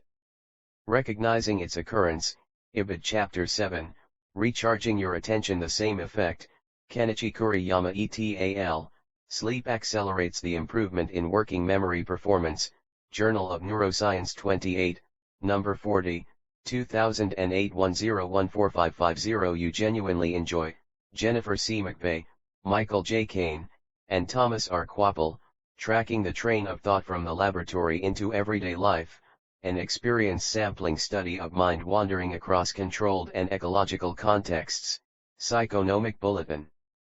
And Review 16, number 5, 2009 85763, Paul Silly et al., Increasing Participant Motivation Reduces Rates of Intentional and Unintentional Mind Wandering, Psychological Research, 2017, doi 10.1007/S00426-017-0914-2 have three characteristics, John Tragakos and Ivana Hideg, Momentary Work Recovery, the role of within work breaks, in current perspectives on job stress recovery, Vol 7, Research in Occupational Stress and Well-Being, ed. Sabine Sanantag, Pamela L. Parawi, and Daniel C. Ganster, West Yorkshire, UK, Emerald Group, 2009.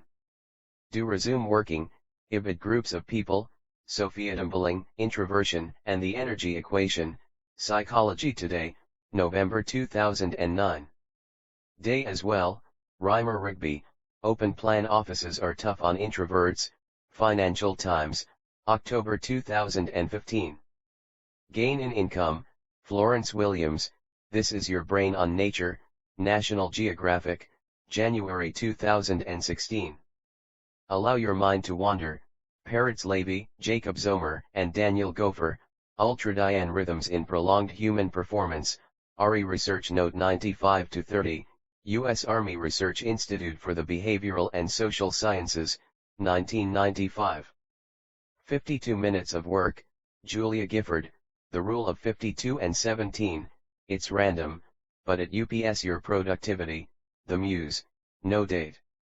When We're Tired, Kuriyama et al., Sleep Accelerates the Improvement in Working Memory Performance. Space Less Often, James Hamblin, How to Sleep, Atlantic, January 2017.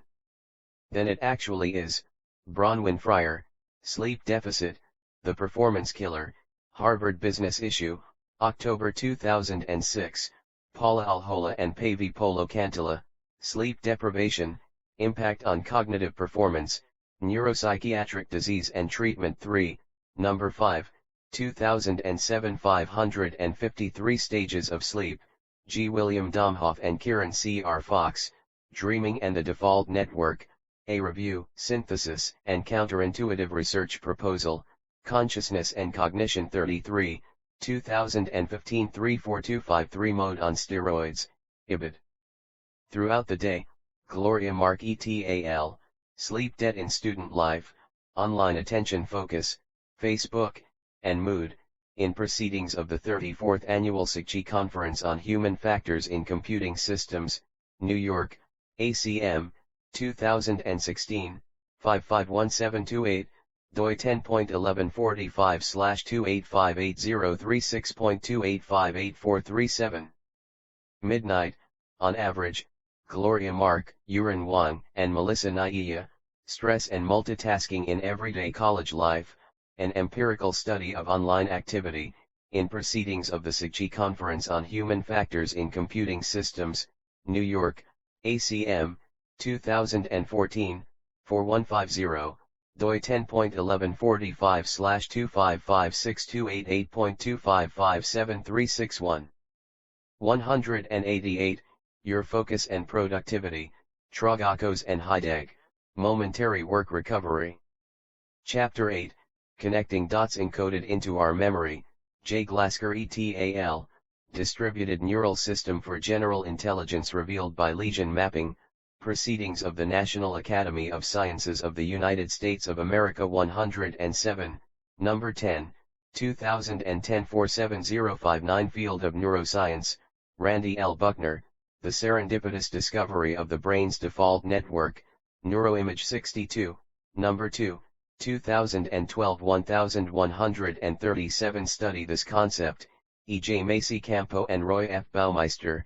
Unfulfilled goals interfere with tasks that require executive functions, Journal of Experimental Social Psychology 47, Number 2, 2011 300311. Unearth Novel Solutions, Jonathan Smallwood and Jonathan W. Schooler, The Restless Mind, Psychological Bulletin 132, Number 6, 2006 94658. Number of Mistakes, Ibid on Cocktail Napkins, Jonah Lehrer, The Eureka Hunt, New Yorker, July 2008. In That Moment, S. Dali, The Secret Life of Salvador Dali, London, Vision Press, 1976, David Harrison, Arousal Syndromes, First Functional Unit.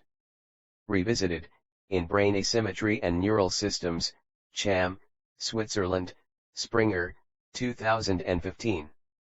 Find a Solution, Denise J. Caietal, RAM, Not Incubation, Improves Creativity by Priming Associative Networks, Proceedings of the National Academy of Sciences of the United States of America 106, Number 25, 2009 10130334. You encountered, Carl Zimmer, The Purpose of Sleep. To Forget, Scientists Say, New York Times, February 2017. You Purposefully Unfocus, Marcy Estacaro et al., When Higher Working Memory Capacity Hinders Insight, Journal of Experimental Psychology, Learning, Memory, and Cognition 42, Number 1, 2016 3949. Through a Sentence, Colleen Seifert et al., Demystification of Cognitive Insight, Opportunistic Assimilation and the Prepared Mind Hypothesis, in the Nature of Insight, ed. R. Sternberg and J. Davidson, Cambridge, Ma, MIT Press, 1994. Chapter 9, Collecting Dots. They're linked together, Nelson Cowan, What are the differences between long-term, short-term, and working memory? Progress in Brain Research 169, 2008 32338. Don't Consciously Retrieve, Annette Bolt and Thomas Goschka, Intuition in the Context of Object Perception. Intuitive Gestalt Judgments rest on the unconscious activation of semantic representations, Cognition 108, Number 3, 2008 60816. Supports What You Know, Elizabeth Colbert, Why Facts Don't Change Our Minds, New Yorker, February 2017. More Useful Pursuits, The Cross-Platform Report, A New Connected Community, Nielsen, November 2012. Writer Arthur C. Clarke, Hazards of Prophecy, The Failure of Imagination, in Profiles of the Future, An Inquiry into the Limits of the Possible, New York, Harper and Row, 1962, Rev. 1973, 14, 21, 36. Malcolm Gladwell wrote, Malcolm Gladwell, Outliers, The Story of Success, New York, Little, Brown & Co., 2008. 189, Connections Others Hadn't, Walter Isaacson, Einstein, His Life and Universe, New York, Simon & Schuster, 2008, 352. Only Passionately Curious, Isaacson, Einstein, 548. Theory of relativity, Ibid in prison yet, Ibid, 307. How much Mozart practiced, Daniel Levitin, This Is Your Brain on Music, The Science of a Human Obsession, New York, Dutton, 2008. Came to him, Nick Mojica, Lin-Manuel Miranda freestyles off the dome during 5 Fingers of Death, XXL Mag, October 2017. Between Hyperfocus and Scatterfocus, John Caunios, The Eureka Factor, Aha Moments, Creative Insight, and the Brain, New York, Random House, 2015, 208.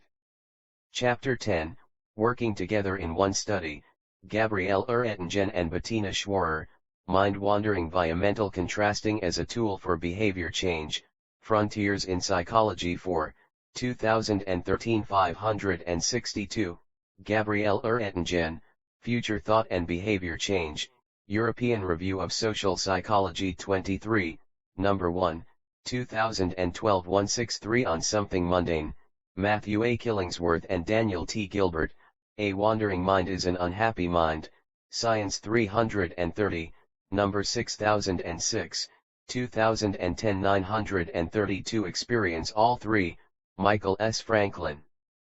ETAL, The Silver Lining of a Mind in the Clouds, Interesting Musings are associated with positive mood while mind wandering, Frontiers in Psychology 4, 2013 583 Mode You're in, Jonathan Smallwood ETAL, Shifting Moods, Wandering Minds, Negative Moods Lead the Mind to Wander, Emotion 9, No. 2, 2009 27176 and Accomplish More, F. Gregory Ashby, Alice M. Eason, and N.U. Turkin, A Neuropsychological Theory of Positive Affect and Its Influence on Cognition, Psychological Review 106. No. 3, 1999 52950 The Risky Kind, Ibid Front of You, Jonathan Smallwood and Jonathan W. Schooler, The Science of Mind Wandering, Empirically Navigating the Stream of Consciousness, Annual Review of Psychology 66, No. 1, 2015 487518 Took place then, Jonathan Smallwood and Rory C. O'Connor, Imprisoned by the Past, Unhappy Moods Lead to a Retrospective Bias to Mind Wandering, Cognition and Emotion 25, No. 8, 2011 148190 Think of Them More, Jonathan W. Schooler, Interview with the author, November 28, 2017. Recovering Depressive Individuals, Jonathan Smallwood and Jonathan W. Schooler, The Restless Mind, Psychological Bulletin 132, No. 6, 2006 94658 Negative or Neutral State, Sean Aker, The Happiness Advantage, The 7 Principles of Positive Psychology That Fuel Success and Performance at Work, New York, Currency, 2010, Which to Work, Karuna Subramaniam ETAL, A Brain Mechanism for Facilitation of Insight by Positive Affect, Journal of Cognitive Neuroscience 21, No. 3, 2009 415. 32 Thousands of Subjects, Killingsworth and Gilbert, A Wandering Mind is an Unhappy Mind Bolster Your Happiness, Sean Aker, The Happy Secret to Better Work, TED.com, 2011, www.ted.com/talk/Sean_Aker_the_happy_secret_to_better_work. Number of Ideas, Marriott B. Wyeth and Rose T. Zaks, Time of Day Effects on Problem Solving, When the Non-Optimal is Optimal, Thinking and Reasoning 17, No. 4, 2011 387401 Naturally More Tired, Ibid, 190, Engaged on Fridays, Gloria Mark ETAL, Bored Mondays and Focused Afternoons, The Rhythm of Attention and Online Activity in the Workplace, in Proceedings of the SIGCHI Conference on Human Factors in Computing Systems, New York, ACM, 2014, 302534, doi 10.1145/2556288.2557204.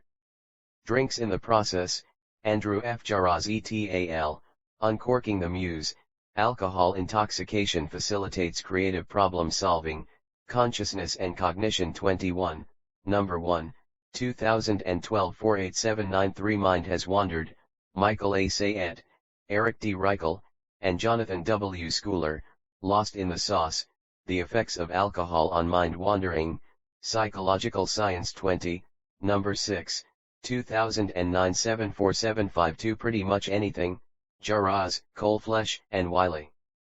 Uncorking the Muse, a Jigsaw Puzzle, Tom M. McClellan, John A. Caldwell, and Harris R. Lieberman, A Review of Caffeine's Effects on Cognitive, Physical, and Occupational Performance, Neuroscience and Biobehavioral Review. 71, 2016 294312. Performance becomes impaired, a bit often as well, Laura Dabish, Gloria Mark, and Victor Gonzalez. Why do I keep interrupting myself? Environment, Habit, and Self-Interruption, in Proceedings of the SIGCHI Conference on Human Factors in Computing Systems, New York, ACM, 2011, 312730, doi 10.1145/1978942.1979405, Gloria Mark, Victor Gonzalez, and Justin Harris, No Task Left Behind? Examining the Nature of Fragmented Work, Proceedings of the SIGCHI Conference on Human Factors in Computing Systems, New York, ACM, 2005, 32130, doi 10.1145/1054972.1055017.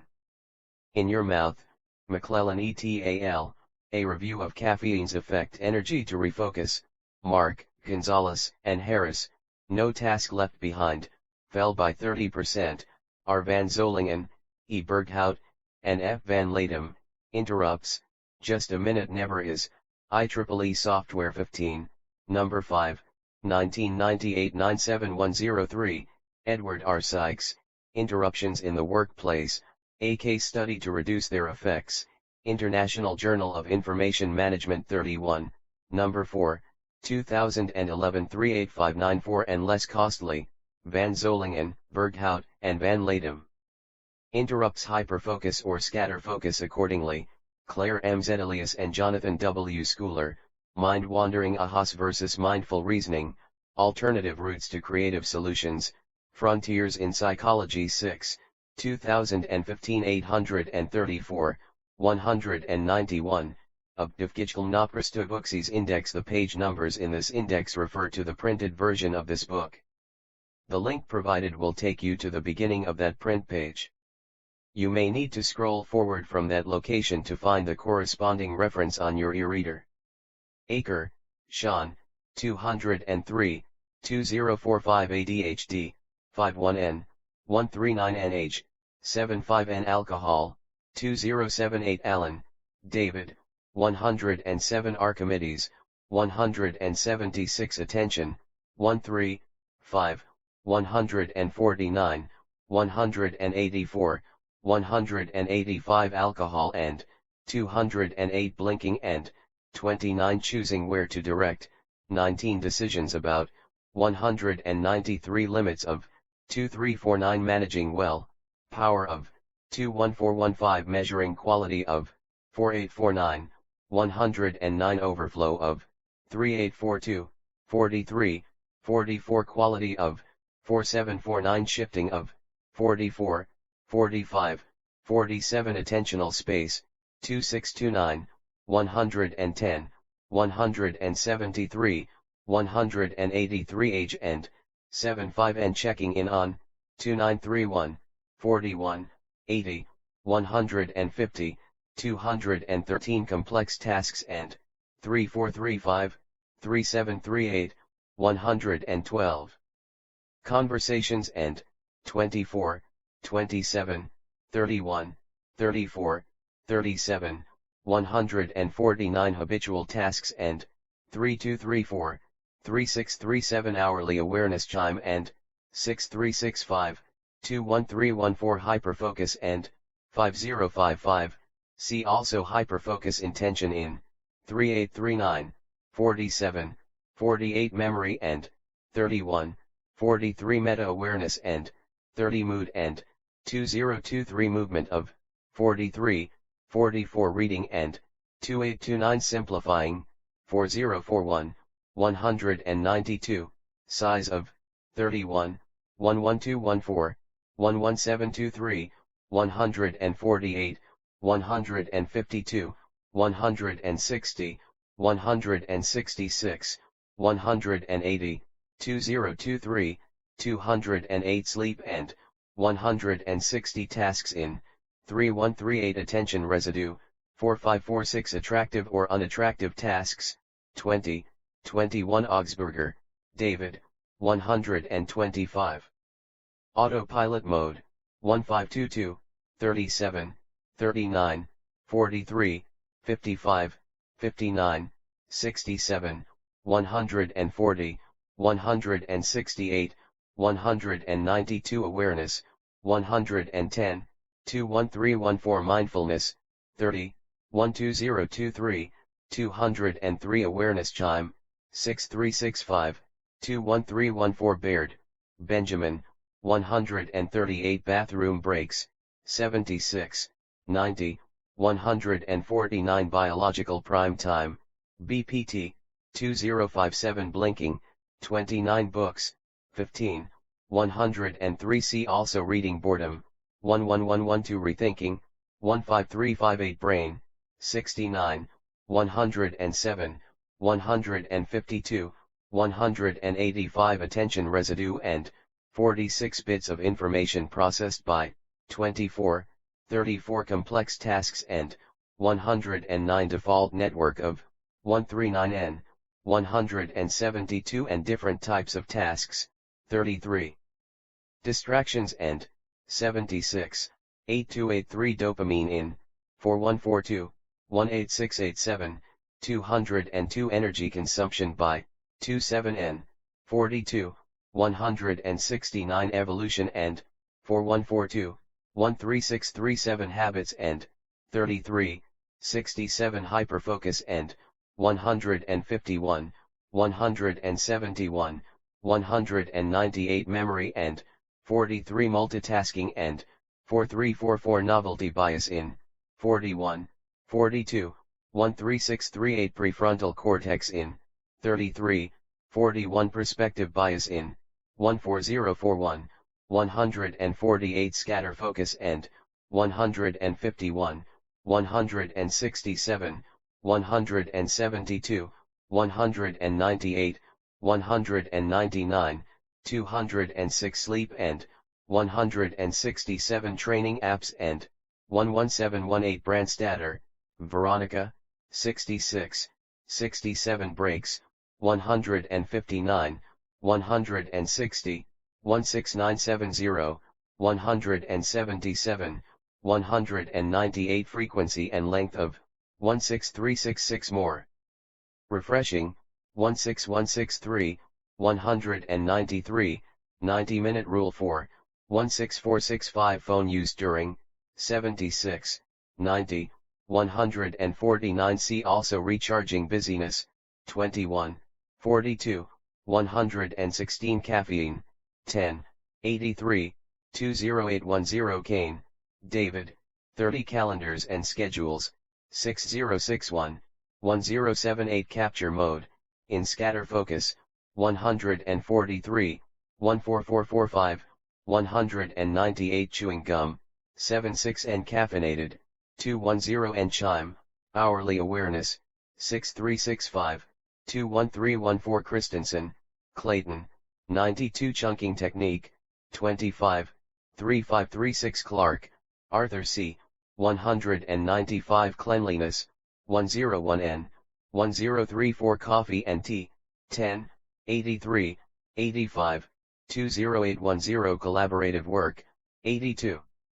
Complexity, 3435, 3738, 112 hyperfocus and, 54, 55, 7071, 112 increasing, 11316 computer, in classroom, 106 and disk defragmenter in, 15758 distraction blocking apps on, 83, 84 and distractions and interruptions, 5, 4445, 7677, 83 notification settings on, 45, 8889 RAM in, 27 and switching between applications on, 74 consciousness and the brain, D. Henny, 32 consequences of tasks, 6162 constraints, 70 conversations, 57 attentional space and, 24, 27, 31, 34, 37, 149 hyperfocus in, 12425. Phone, overhearing, 106 creative prime time, CPT, 2067 creativity, 4, 47, 96, 185 and alcohol and, 207 delaying decisions and, 180 environment and, 101 and scatterfocus and, 133, 134, 17173, 199 6 and Mihaly, 24, 56 n, 11314, 194, Qs, 177, 214 Zerwinski, Mary, 7374 Dolly, Salvador, 179 Daydreaming, See Mind Wandering Deadlines, 18, 22, 4647, 50, 115, 124, 164 Decisions, Delaying, 180 Magic and, 195 Deep Work, 82 Defragmenting, 15758, 167 D. Henny, Stanislas, 3233 Delaying Decisions, 180 Desk Time, 165 Devices, Assessing Usefulness of, 92 See also Computer, Phone Disk Defragmenter, 15758 Distracting Work, 2022 Distractions and Interruptions, 35, 8, 17, 48, 58, 63, 64, 72, 156, 212 Age and, 75 and Annoying versus Fun, 7881 Appeal of, 7678 Brain and, 76, 8283 Computer and, 5,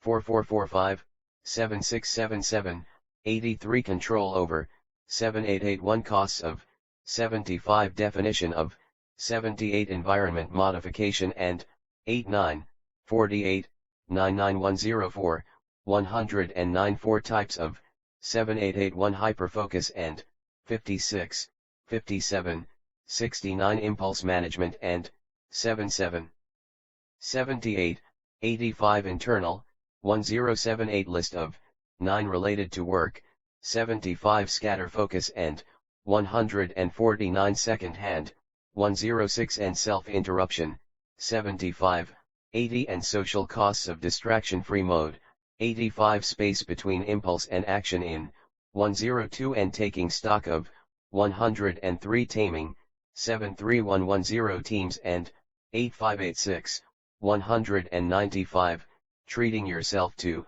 85 Working with Reduced Distractions, 8799 See also Specific Types Dopamine, 4142, 18687, 202 dots, See Information, Information dots Edison, Thomas, 179 Einstein, Albert, 171, 196 Electric Shocks, 13536.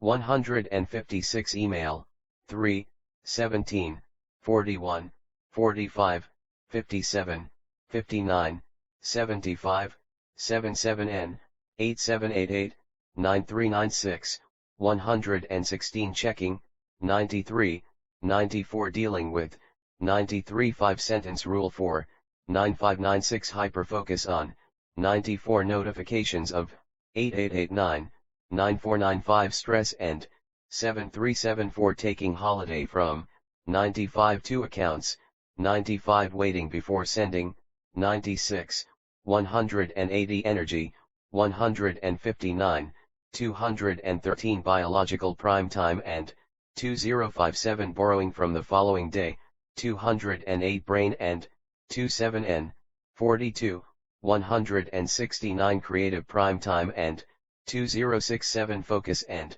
159, 169 hyperfocus end, 160 nighttime ritual end, 168 90-minute rule end.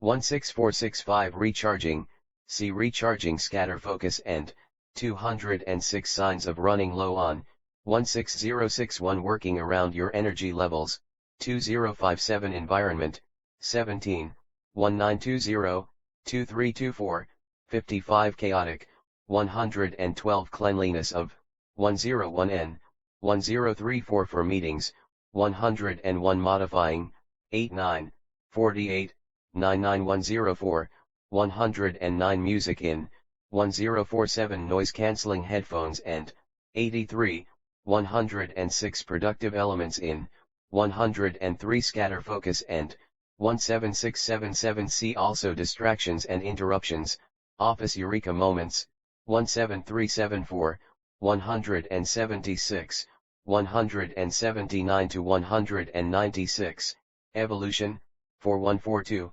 13637, 163 and Facebook, 74, 76, 77N, 141N Feynman, Richard, 176 Flow, 5051, 56N, 11314 Flow, 6N Mihalii, 56N, 11314 Focus, 15 Alcohol and, 208 Caffeine and, 10, 2089 Choice in, 1617 Energy Levels and, 159, 169 4 States in, 56 Reading and, 711 Resetting, 11, 3738, 75 Rituals for, 21213 Wavering, 11 Focus Work, 82 Future, in Mind Wandering, 13742, 167, 212 Perspective Bias and,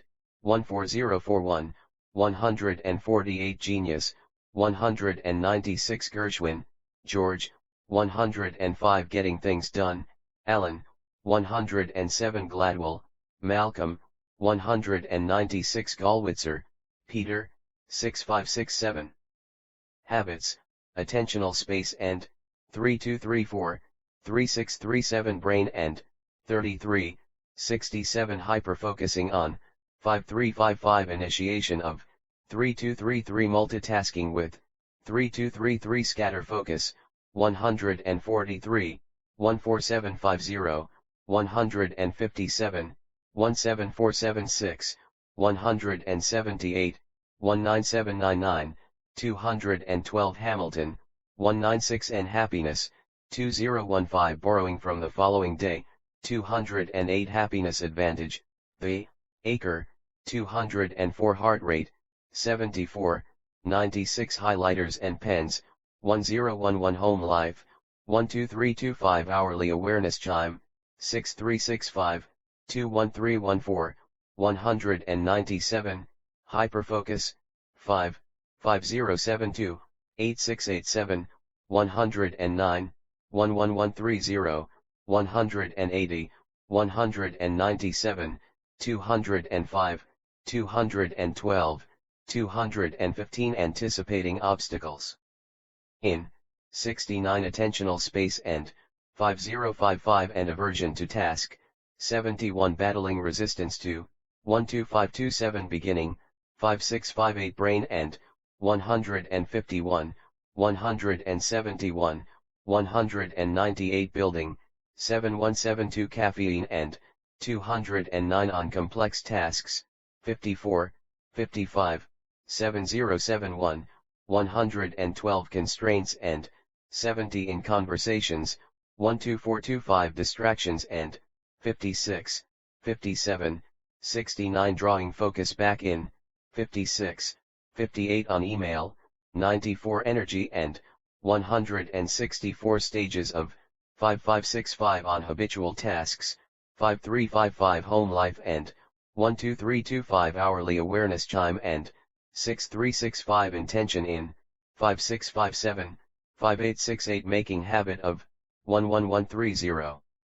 Meaningfulness in 56, 57 on Meetings, 98 Power of 12829 practicing, 127 as relaxed, 124 ritual 4, 6871, 212 scatter focus and, 15153, 200 time in, 57, 6869, 72, 127 timer 4, 6970 when to use, 7071 ideas, magic and, 195 see also information, information dots implementation intentions, 6667 impulses, 7778, 85, 110 space between action and, 102 and information, information dots, 134 accumulating, 17172 autopilot mode and, 192 balanced, 189, 190 to 198, in brain processing, 24, 34. Chunking together, to remember, 25, 3536 clustering, 18285 collecting, 18299 connecting, 17181 consuming what you care about, 191 consumption of, 911, 181, 18495 creativity and, 17173 entertaining, 18789 passive versus active consumption of, 1011 re-evaluation of, 193 serendipitous discovery of, 194 trashy, 18991 underappreciated, 191 unrelated to what you already know, 187 useful, 18789 value of, 181, 192, 19495 vegging out and, 192 zooming out and, 19394 inside triggers, 17376. Intelligence, 117N, 139N, 185N intention, 3839, 47, 48, 112, 115 caring about, 67 and consequences of tasks, 6162 easy to accomplish, 6768 hourly awareness chime and, 6365 in hyperfocus, 5657, 5868 implementation, 6667 meditation and mindfulness and, 122 rule of 3 and, 6061 strength of, 6568 vague, 6566, 6768 internet, 84, 9899 disconnecting from, 9899 mindless loop and, 1819 see also computer, social media interruptions, see distractions and interruptions intuition, 184 James.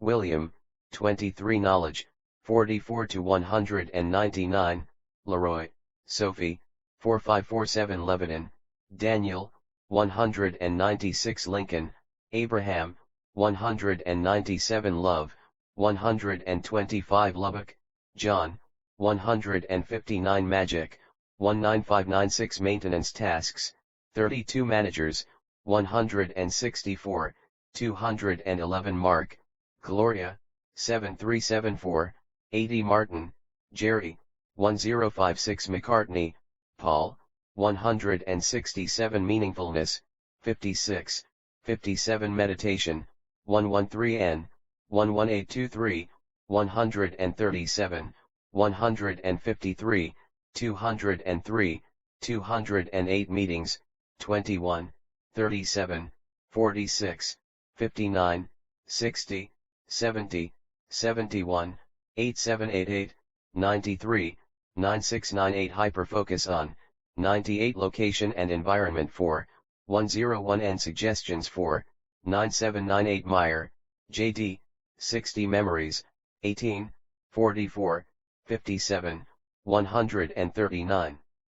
Memorization, 2425 Memory, 152 Attentional Space and, 31, 43 Chunking Technique and, 25, 3536 Devices and, 43 Forgetting Why We Walked into a Room, 18, 38 Long Term, 27 Reading and, 29 Short Term, 2426 Sleep and, 179 Working, 27, 11719, 122 Mendeleev, Dimitri, 167 meta-awareness, 30 Microsoft, 73, 116 mind, open loops in, 1078, 112, 14445, 173 mindfulness, 30, 12023, 203 mindless folder, 91 mindless tasks, 11, 34 mind wandering,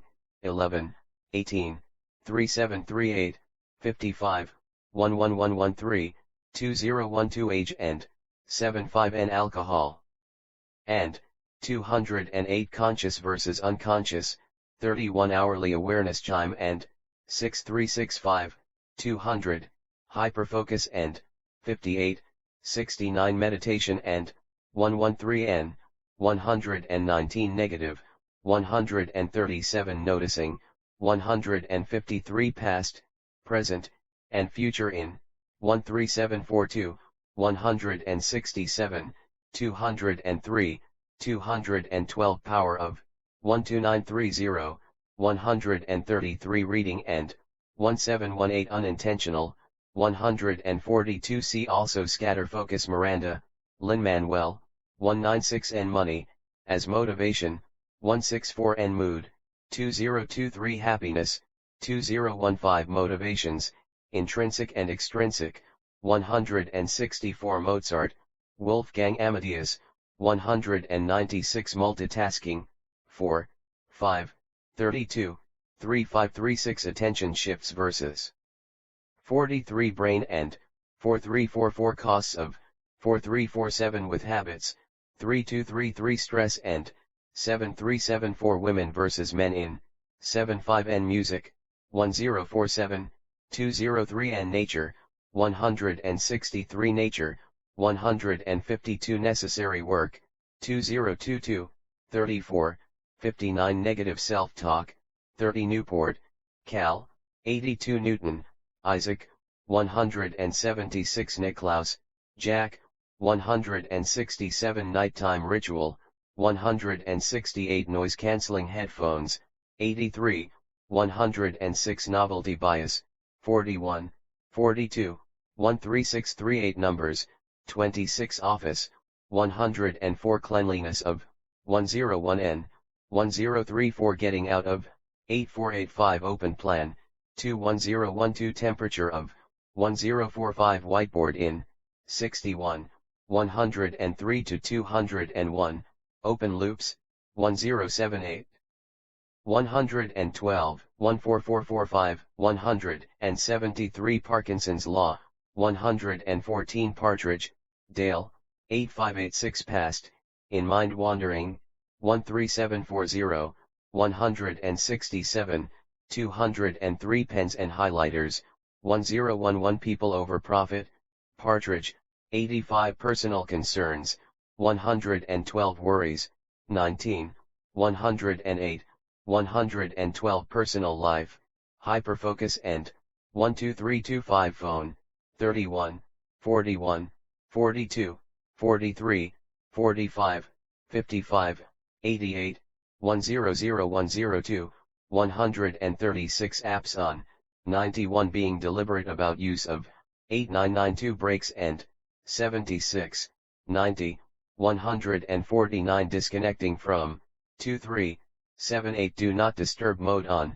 83, 89, 9091 mindless folder on, 91 mindless loop and, 1819.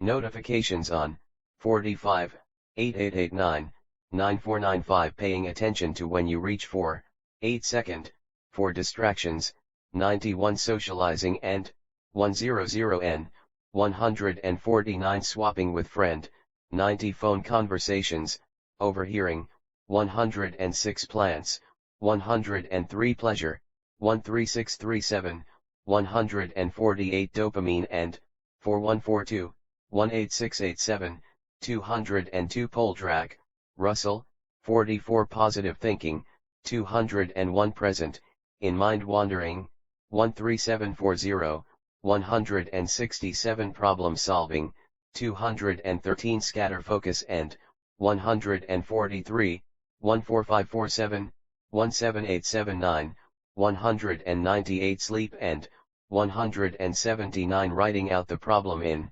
178 procrastination 4, 18, 21, 71, 85, 99. 116 productive tasks 20, 21, 34, 37 productivity 7, 18, 31, 44, 59, 169, 171 constraints and 70 defining, 42 music and 105 novelty and 41 sleep and 16668 switching attention and 47 to 202 temperature and 1045 and working around your energy levels, 2057 work-related interruptions and 75 perspective bias, 14041, 148 purposeful work, 2022, 34, 59, 10910 radio, 40 ratatouille, film, 207 reading, 1718, 34, 18384, 188 active versus passive involvement in, 1011 attentional space and 2829 focus in, 711 mind wandering and 1718 sentence structure and 29 short form memory in, 29 texting while, 110 recharging, 125, 127, 142, 15970, 212 frequency and length of breaks, 16366 nature and 163 need for, signs of, 15961 rest, 159, 16970 scatter focus and 159, 161 taking more refreshing breaks, 16163 see also sleep relationships, 125 rest, 159, 16970 row tasks, 116, 206 and rule of 3, 60 scatter focus, 12930, 13358, 202, 212, 215 aversion to, 13538 brain and, 151, 167, 172. 198, 199, 206 capture mode in, 143, 14445, 198 and collecting dots, 18299 and connecting dots, 17181 creativity and, 133, 134, 17173, 199 cues and, 177 energy and, 206 entering, 134 environment and, 17677 frequency of, 197, 212 as fun, 148 to 203, habitual, 143, 14750, 157, 17476, 178, 19799, 212 hyperfocus and, 15153, 200 information consumption and, 181 insight triggers and, 17376 as intentional, 14243 opportunities for, 19899 problem solving and, 143, 14547, 17879, 198. Recharging and, 159, 161 scheduling time to experiment with, 15051 sleep and, 167, 179 styles of, 14251 and writing out problems, 178 schedules and calendars, 6061, 1078 schooler, Jonathan, 138, 14243, 153 self-control and impulsiveness, 7778, 85 self-talk, 30 sentence structure, 29 serendipity, 194 shower, taking, 18, 55, 133 mindfulness and, 12022 sleep, 18, 159, 16668, 169 attentional space end, 160 brain end, 167 memory end, 179 nighttime ritual for, 168 90-minute rule cycles in. 16465 productivity end, 16668 REM stage of, 179 scatterfocus end, 167, 179 Smallwood, Jonathan, 138, 14243 smartphone, C phone social media, 59, 88, 116 Facebook, 74, 76, 77N, 141N Twitter, 15, 76, 77 Spotlight Effect, 54N Star Wars, Episode 1, The Phantom Menace, Film, 23 Stimulation, 15657 Stress, 7374, 11112 Email and, 96 Studying, 44 See also Reading Tasks, 204, Attentional Space and, 3138 Attractive, 20, 21 Brains Processing of,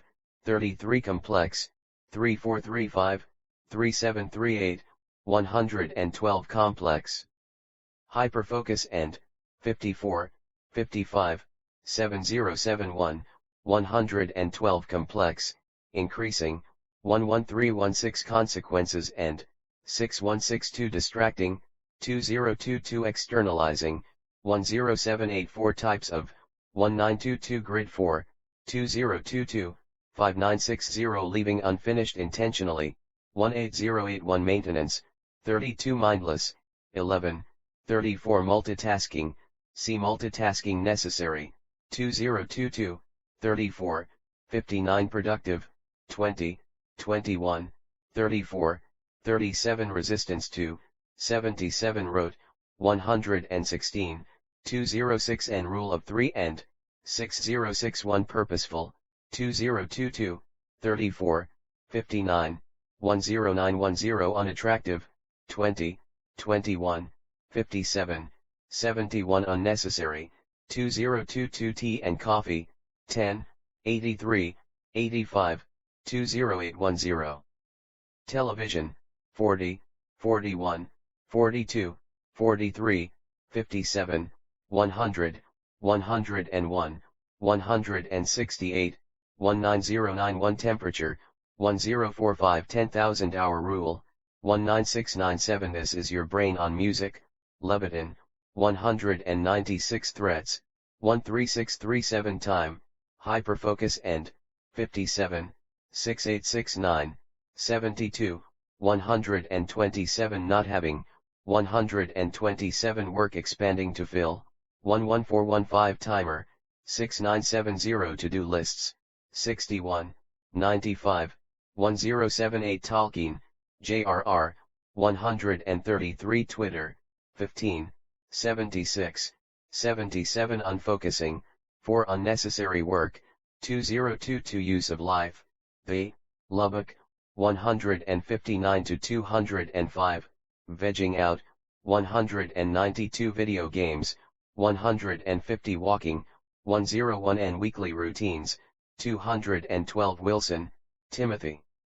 2324 Work, see Productivity, Tasks Work Breaks, see Breaks Worry, 19, 108, 112 Zeigarnik, Bluma, 173 Zeigarnik Effect, 17374, 193, 203 Zooming Out, 19394 Abdivgijgal Naprastubuksis, 206. About the author Chris Bailey is a productivity expert and the international best-selling author of The Productivity Project, which has been published in 11 languages. Chris writes about productivity at olafeofproductivity.com and speaks to organizations around the globe about how they can become more productive without hating the process. To date he has written hundreds of articles on the subject and has garnered coverage in media as diverse as the New York Times, The Wall Street Journal, New York Magazine, Harvard Business Review, TED, Fast Company, and Lifehacker. Chris lives in Kingston, Ontario, Canada, with his fiancée Arthan, and their turtle, Edward. olafeofproductivity.com email, chris@olafeofproductivity.com Twitter @Chris_Bailey Twitter @ALOProductivity Chris Bailey is available for select speaking engagements and workshop opportunities. For more information, please visit olafeofproductivity.com/speaking. 207, reading a research paper from front to back is way easier said than done but pretty doable when you're interested in the topic. Curiously, research shows that what lets us focus when reading isn't the complexity of a paper or article, it's how interested we are in what we're reading. Curiously, research shows that our eyes actually scan the page more slowly when our mind is wandering. Our eyes and our mind are tightly coupled. Becoming aware of when your scanning begins to slow will help you halt these mind-wandering episodes with greater ease. Future developments in technology could lead to tablets and e-readers that catch our mind-wandering episodes before we do. A computer or phone with more RAM can run faster because it can hold more in memory. Higher RAM invariably compromises your battery life, though especially on a phone. Apple recently resisted adding more RAM to its iPhone for this reason. Since the RAM on a computer is always active, and information is constantly moving through it, that activity sucks up a lot of power. Our attentional space may be limited for a similar reason. Some scientists argue that it might have been biologically expensive for us to have evolved to have a larger attentional space, because of how activated our brain would need to be and how much energy it would need to consume to keep that information simultaneously activated. In addition, over the last 2.5 million years, our daily tasks weren't nearly as complex as the knowledge work we do today. Our brain consumes enough energy as it is. While it makes up just 2–3% of our body mass, it burns 20% of the calories we take in. The fact that our brain's capacity is limited in this way allows us to conserve energy, which may have aided our chances at survival. If you can do your most productive tasks out of habit, it's a sign you should probably delegate them to someone else, eliminate them entirely, or make a conscious effort to spend less time and attention on them. This is why you should deliberately pay more attention to tasks you recently forgot, shutting off the oven, for example. Studying works for the same reason. By paying attention to information multiple times, you are more likely to remember it. Another study looked at how often 50 people switched between tasks and examined the average focus duration of the 10 most and least distracted participants. The most distracted multitasker switched between tasks every 29 seconds, and the least distracted participants switched between tasks every 75 seconds. In other words, the most focused participants barely worked for a minute before becoming distracted. This term originates in ADHD literature and describes the phenomenon when a single task consumes one's full attention, whether or not that task is important. It's not that those with ADHD can't focus, it's that it's more difficult for them to control when they do. I've adapted the term to have a similar meaning: intense focus, but coupled with deliberate attention. It doesn't matter how deeply you focus if what you're focusing on is not important. This effect is partly due to what, in psychology circles, is known as the spotlight effect, where you think everyone's watching you when really, they couldn't care less. In this way, hyperfocus is the state that precedes what Mihaly Csikszentmihalyi calls a flow state, the state where we're entirely absorbed in what we're doing and time passes at a much faster speed. As Csikszentmihalyi explains in Flow, when we're immersed in this state, nothing else seems to matter. This is yet another reason why focusing on only one thing is essential. Our odds of experiencing flow rise exponentially when several things aren't competing for our limited attention. Hyperfocus is the process that leads us to flow. Microsoft does a surprising amount of research at this writing. It employs over 2,000 people who do, and publish, research full-time. Distractions become even costlier after the age of 40. Your attentional space shrinks as you age, which makes it more difficult to get back on track.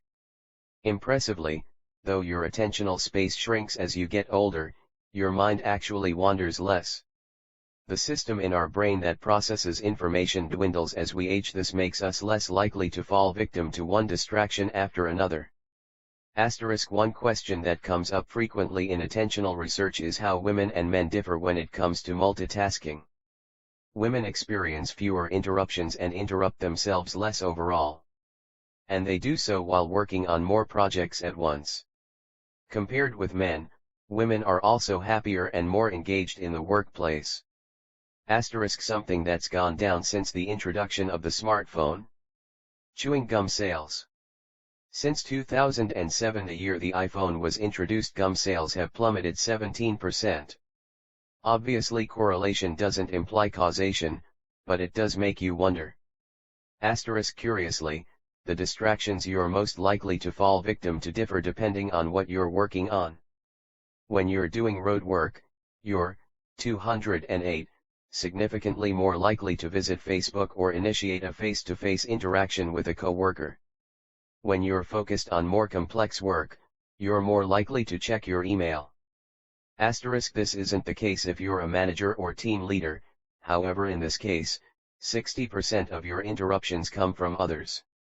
This is the irony of using our smartphone when we're socializing with another person. We largely use the device to cultivate relationships with other people, but no smartphone experience will ever be as meaningful as a face-to-face encounter. Environmental cues are powerful. Even the cleanliness of your office has an impact on your productivity. Research shows that neat environments are more conducive to focus, and messy environments are more conducive to creativity. For this reason, if you want all the participants in a meeting to focus on a project, invite them into a clean conference room with few distractions. If you want to break with convention, effect change, or have a more creative brainstorming session, hold the meeting in a messy environment. If there isn't a cluttered meeting room at the office, mix things up and have a meeting offsite, such as outdoors in nature, where everyone is exposed to new insight triggers. Though be wary of walking meetings. Walking, including while you work, such as on a treadmill desk, has been shown to decrease cognitive performance. Performance increases after a walk, however. One study found that when a distraction is about 20 seconds away from us, when it takes 20 seconds to retrieve a bag of chips from the basement, unlock a drawer to get our cell phone, or restart our computer to access distracting websites, it provides enough of a temporal distance for us to not fall victim to these distractions, and we're better able to control our impulses. It's in this space between impulse and action that we regain control over our attention, and introducing a 20-second delay gives us the awareness to resist the impulses we naturally have. Long story. One study found that 7072 degree F, 2122 degree C, is the ideal temperature for productivity. Lower temperatures increase the number of errors we make and how often we call in sick, and higher temperatures, above 86 degrees Fahrenheit, 30 degrees Celsius, decrease our productivity by about 10%. We're all wired differently, of course, so your mileage may vary. Second-hand distraction is a real phenomenon. Another experiment found that students who focused on a lecture were likely to score significantly worse if they could see a classmate multitasking on a laptop in front of them. These distracted students averaged 56% on a follow-up test, while those who weren't distracted scored 73%. That can be the equivalent of going from a D to a B grade. For this reason, some researchers advocate developing an attention-aware classroom in which students can be mindful of the cost of distractions. On the flip side, excessive classroom computer use can also be symptomatic of a larger problem, like that the lecture is boring and students aren't engaged. The power of meditation is that reining your mind to focus on a small and simple object of attention makes focusing on more complex things easier. As a result, your mind wanders less often, you're able to focus more deeply and for longer periods, and the quality of your attention increases dramatically. Meditation practices are less intimidating than you may think and are worth trying. The larger your attentional space, the more your mind wanders when you work on something simple. This is further evidence that the smartest members of your team should be assigned the most challenging work.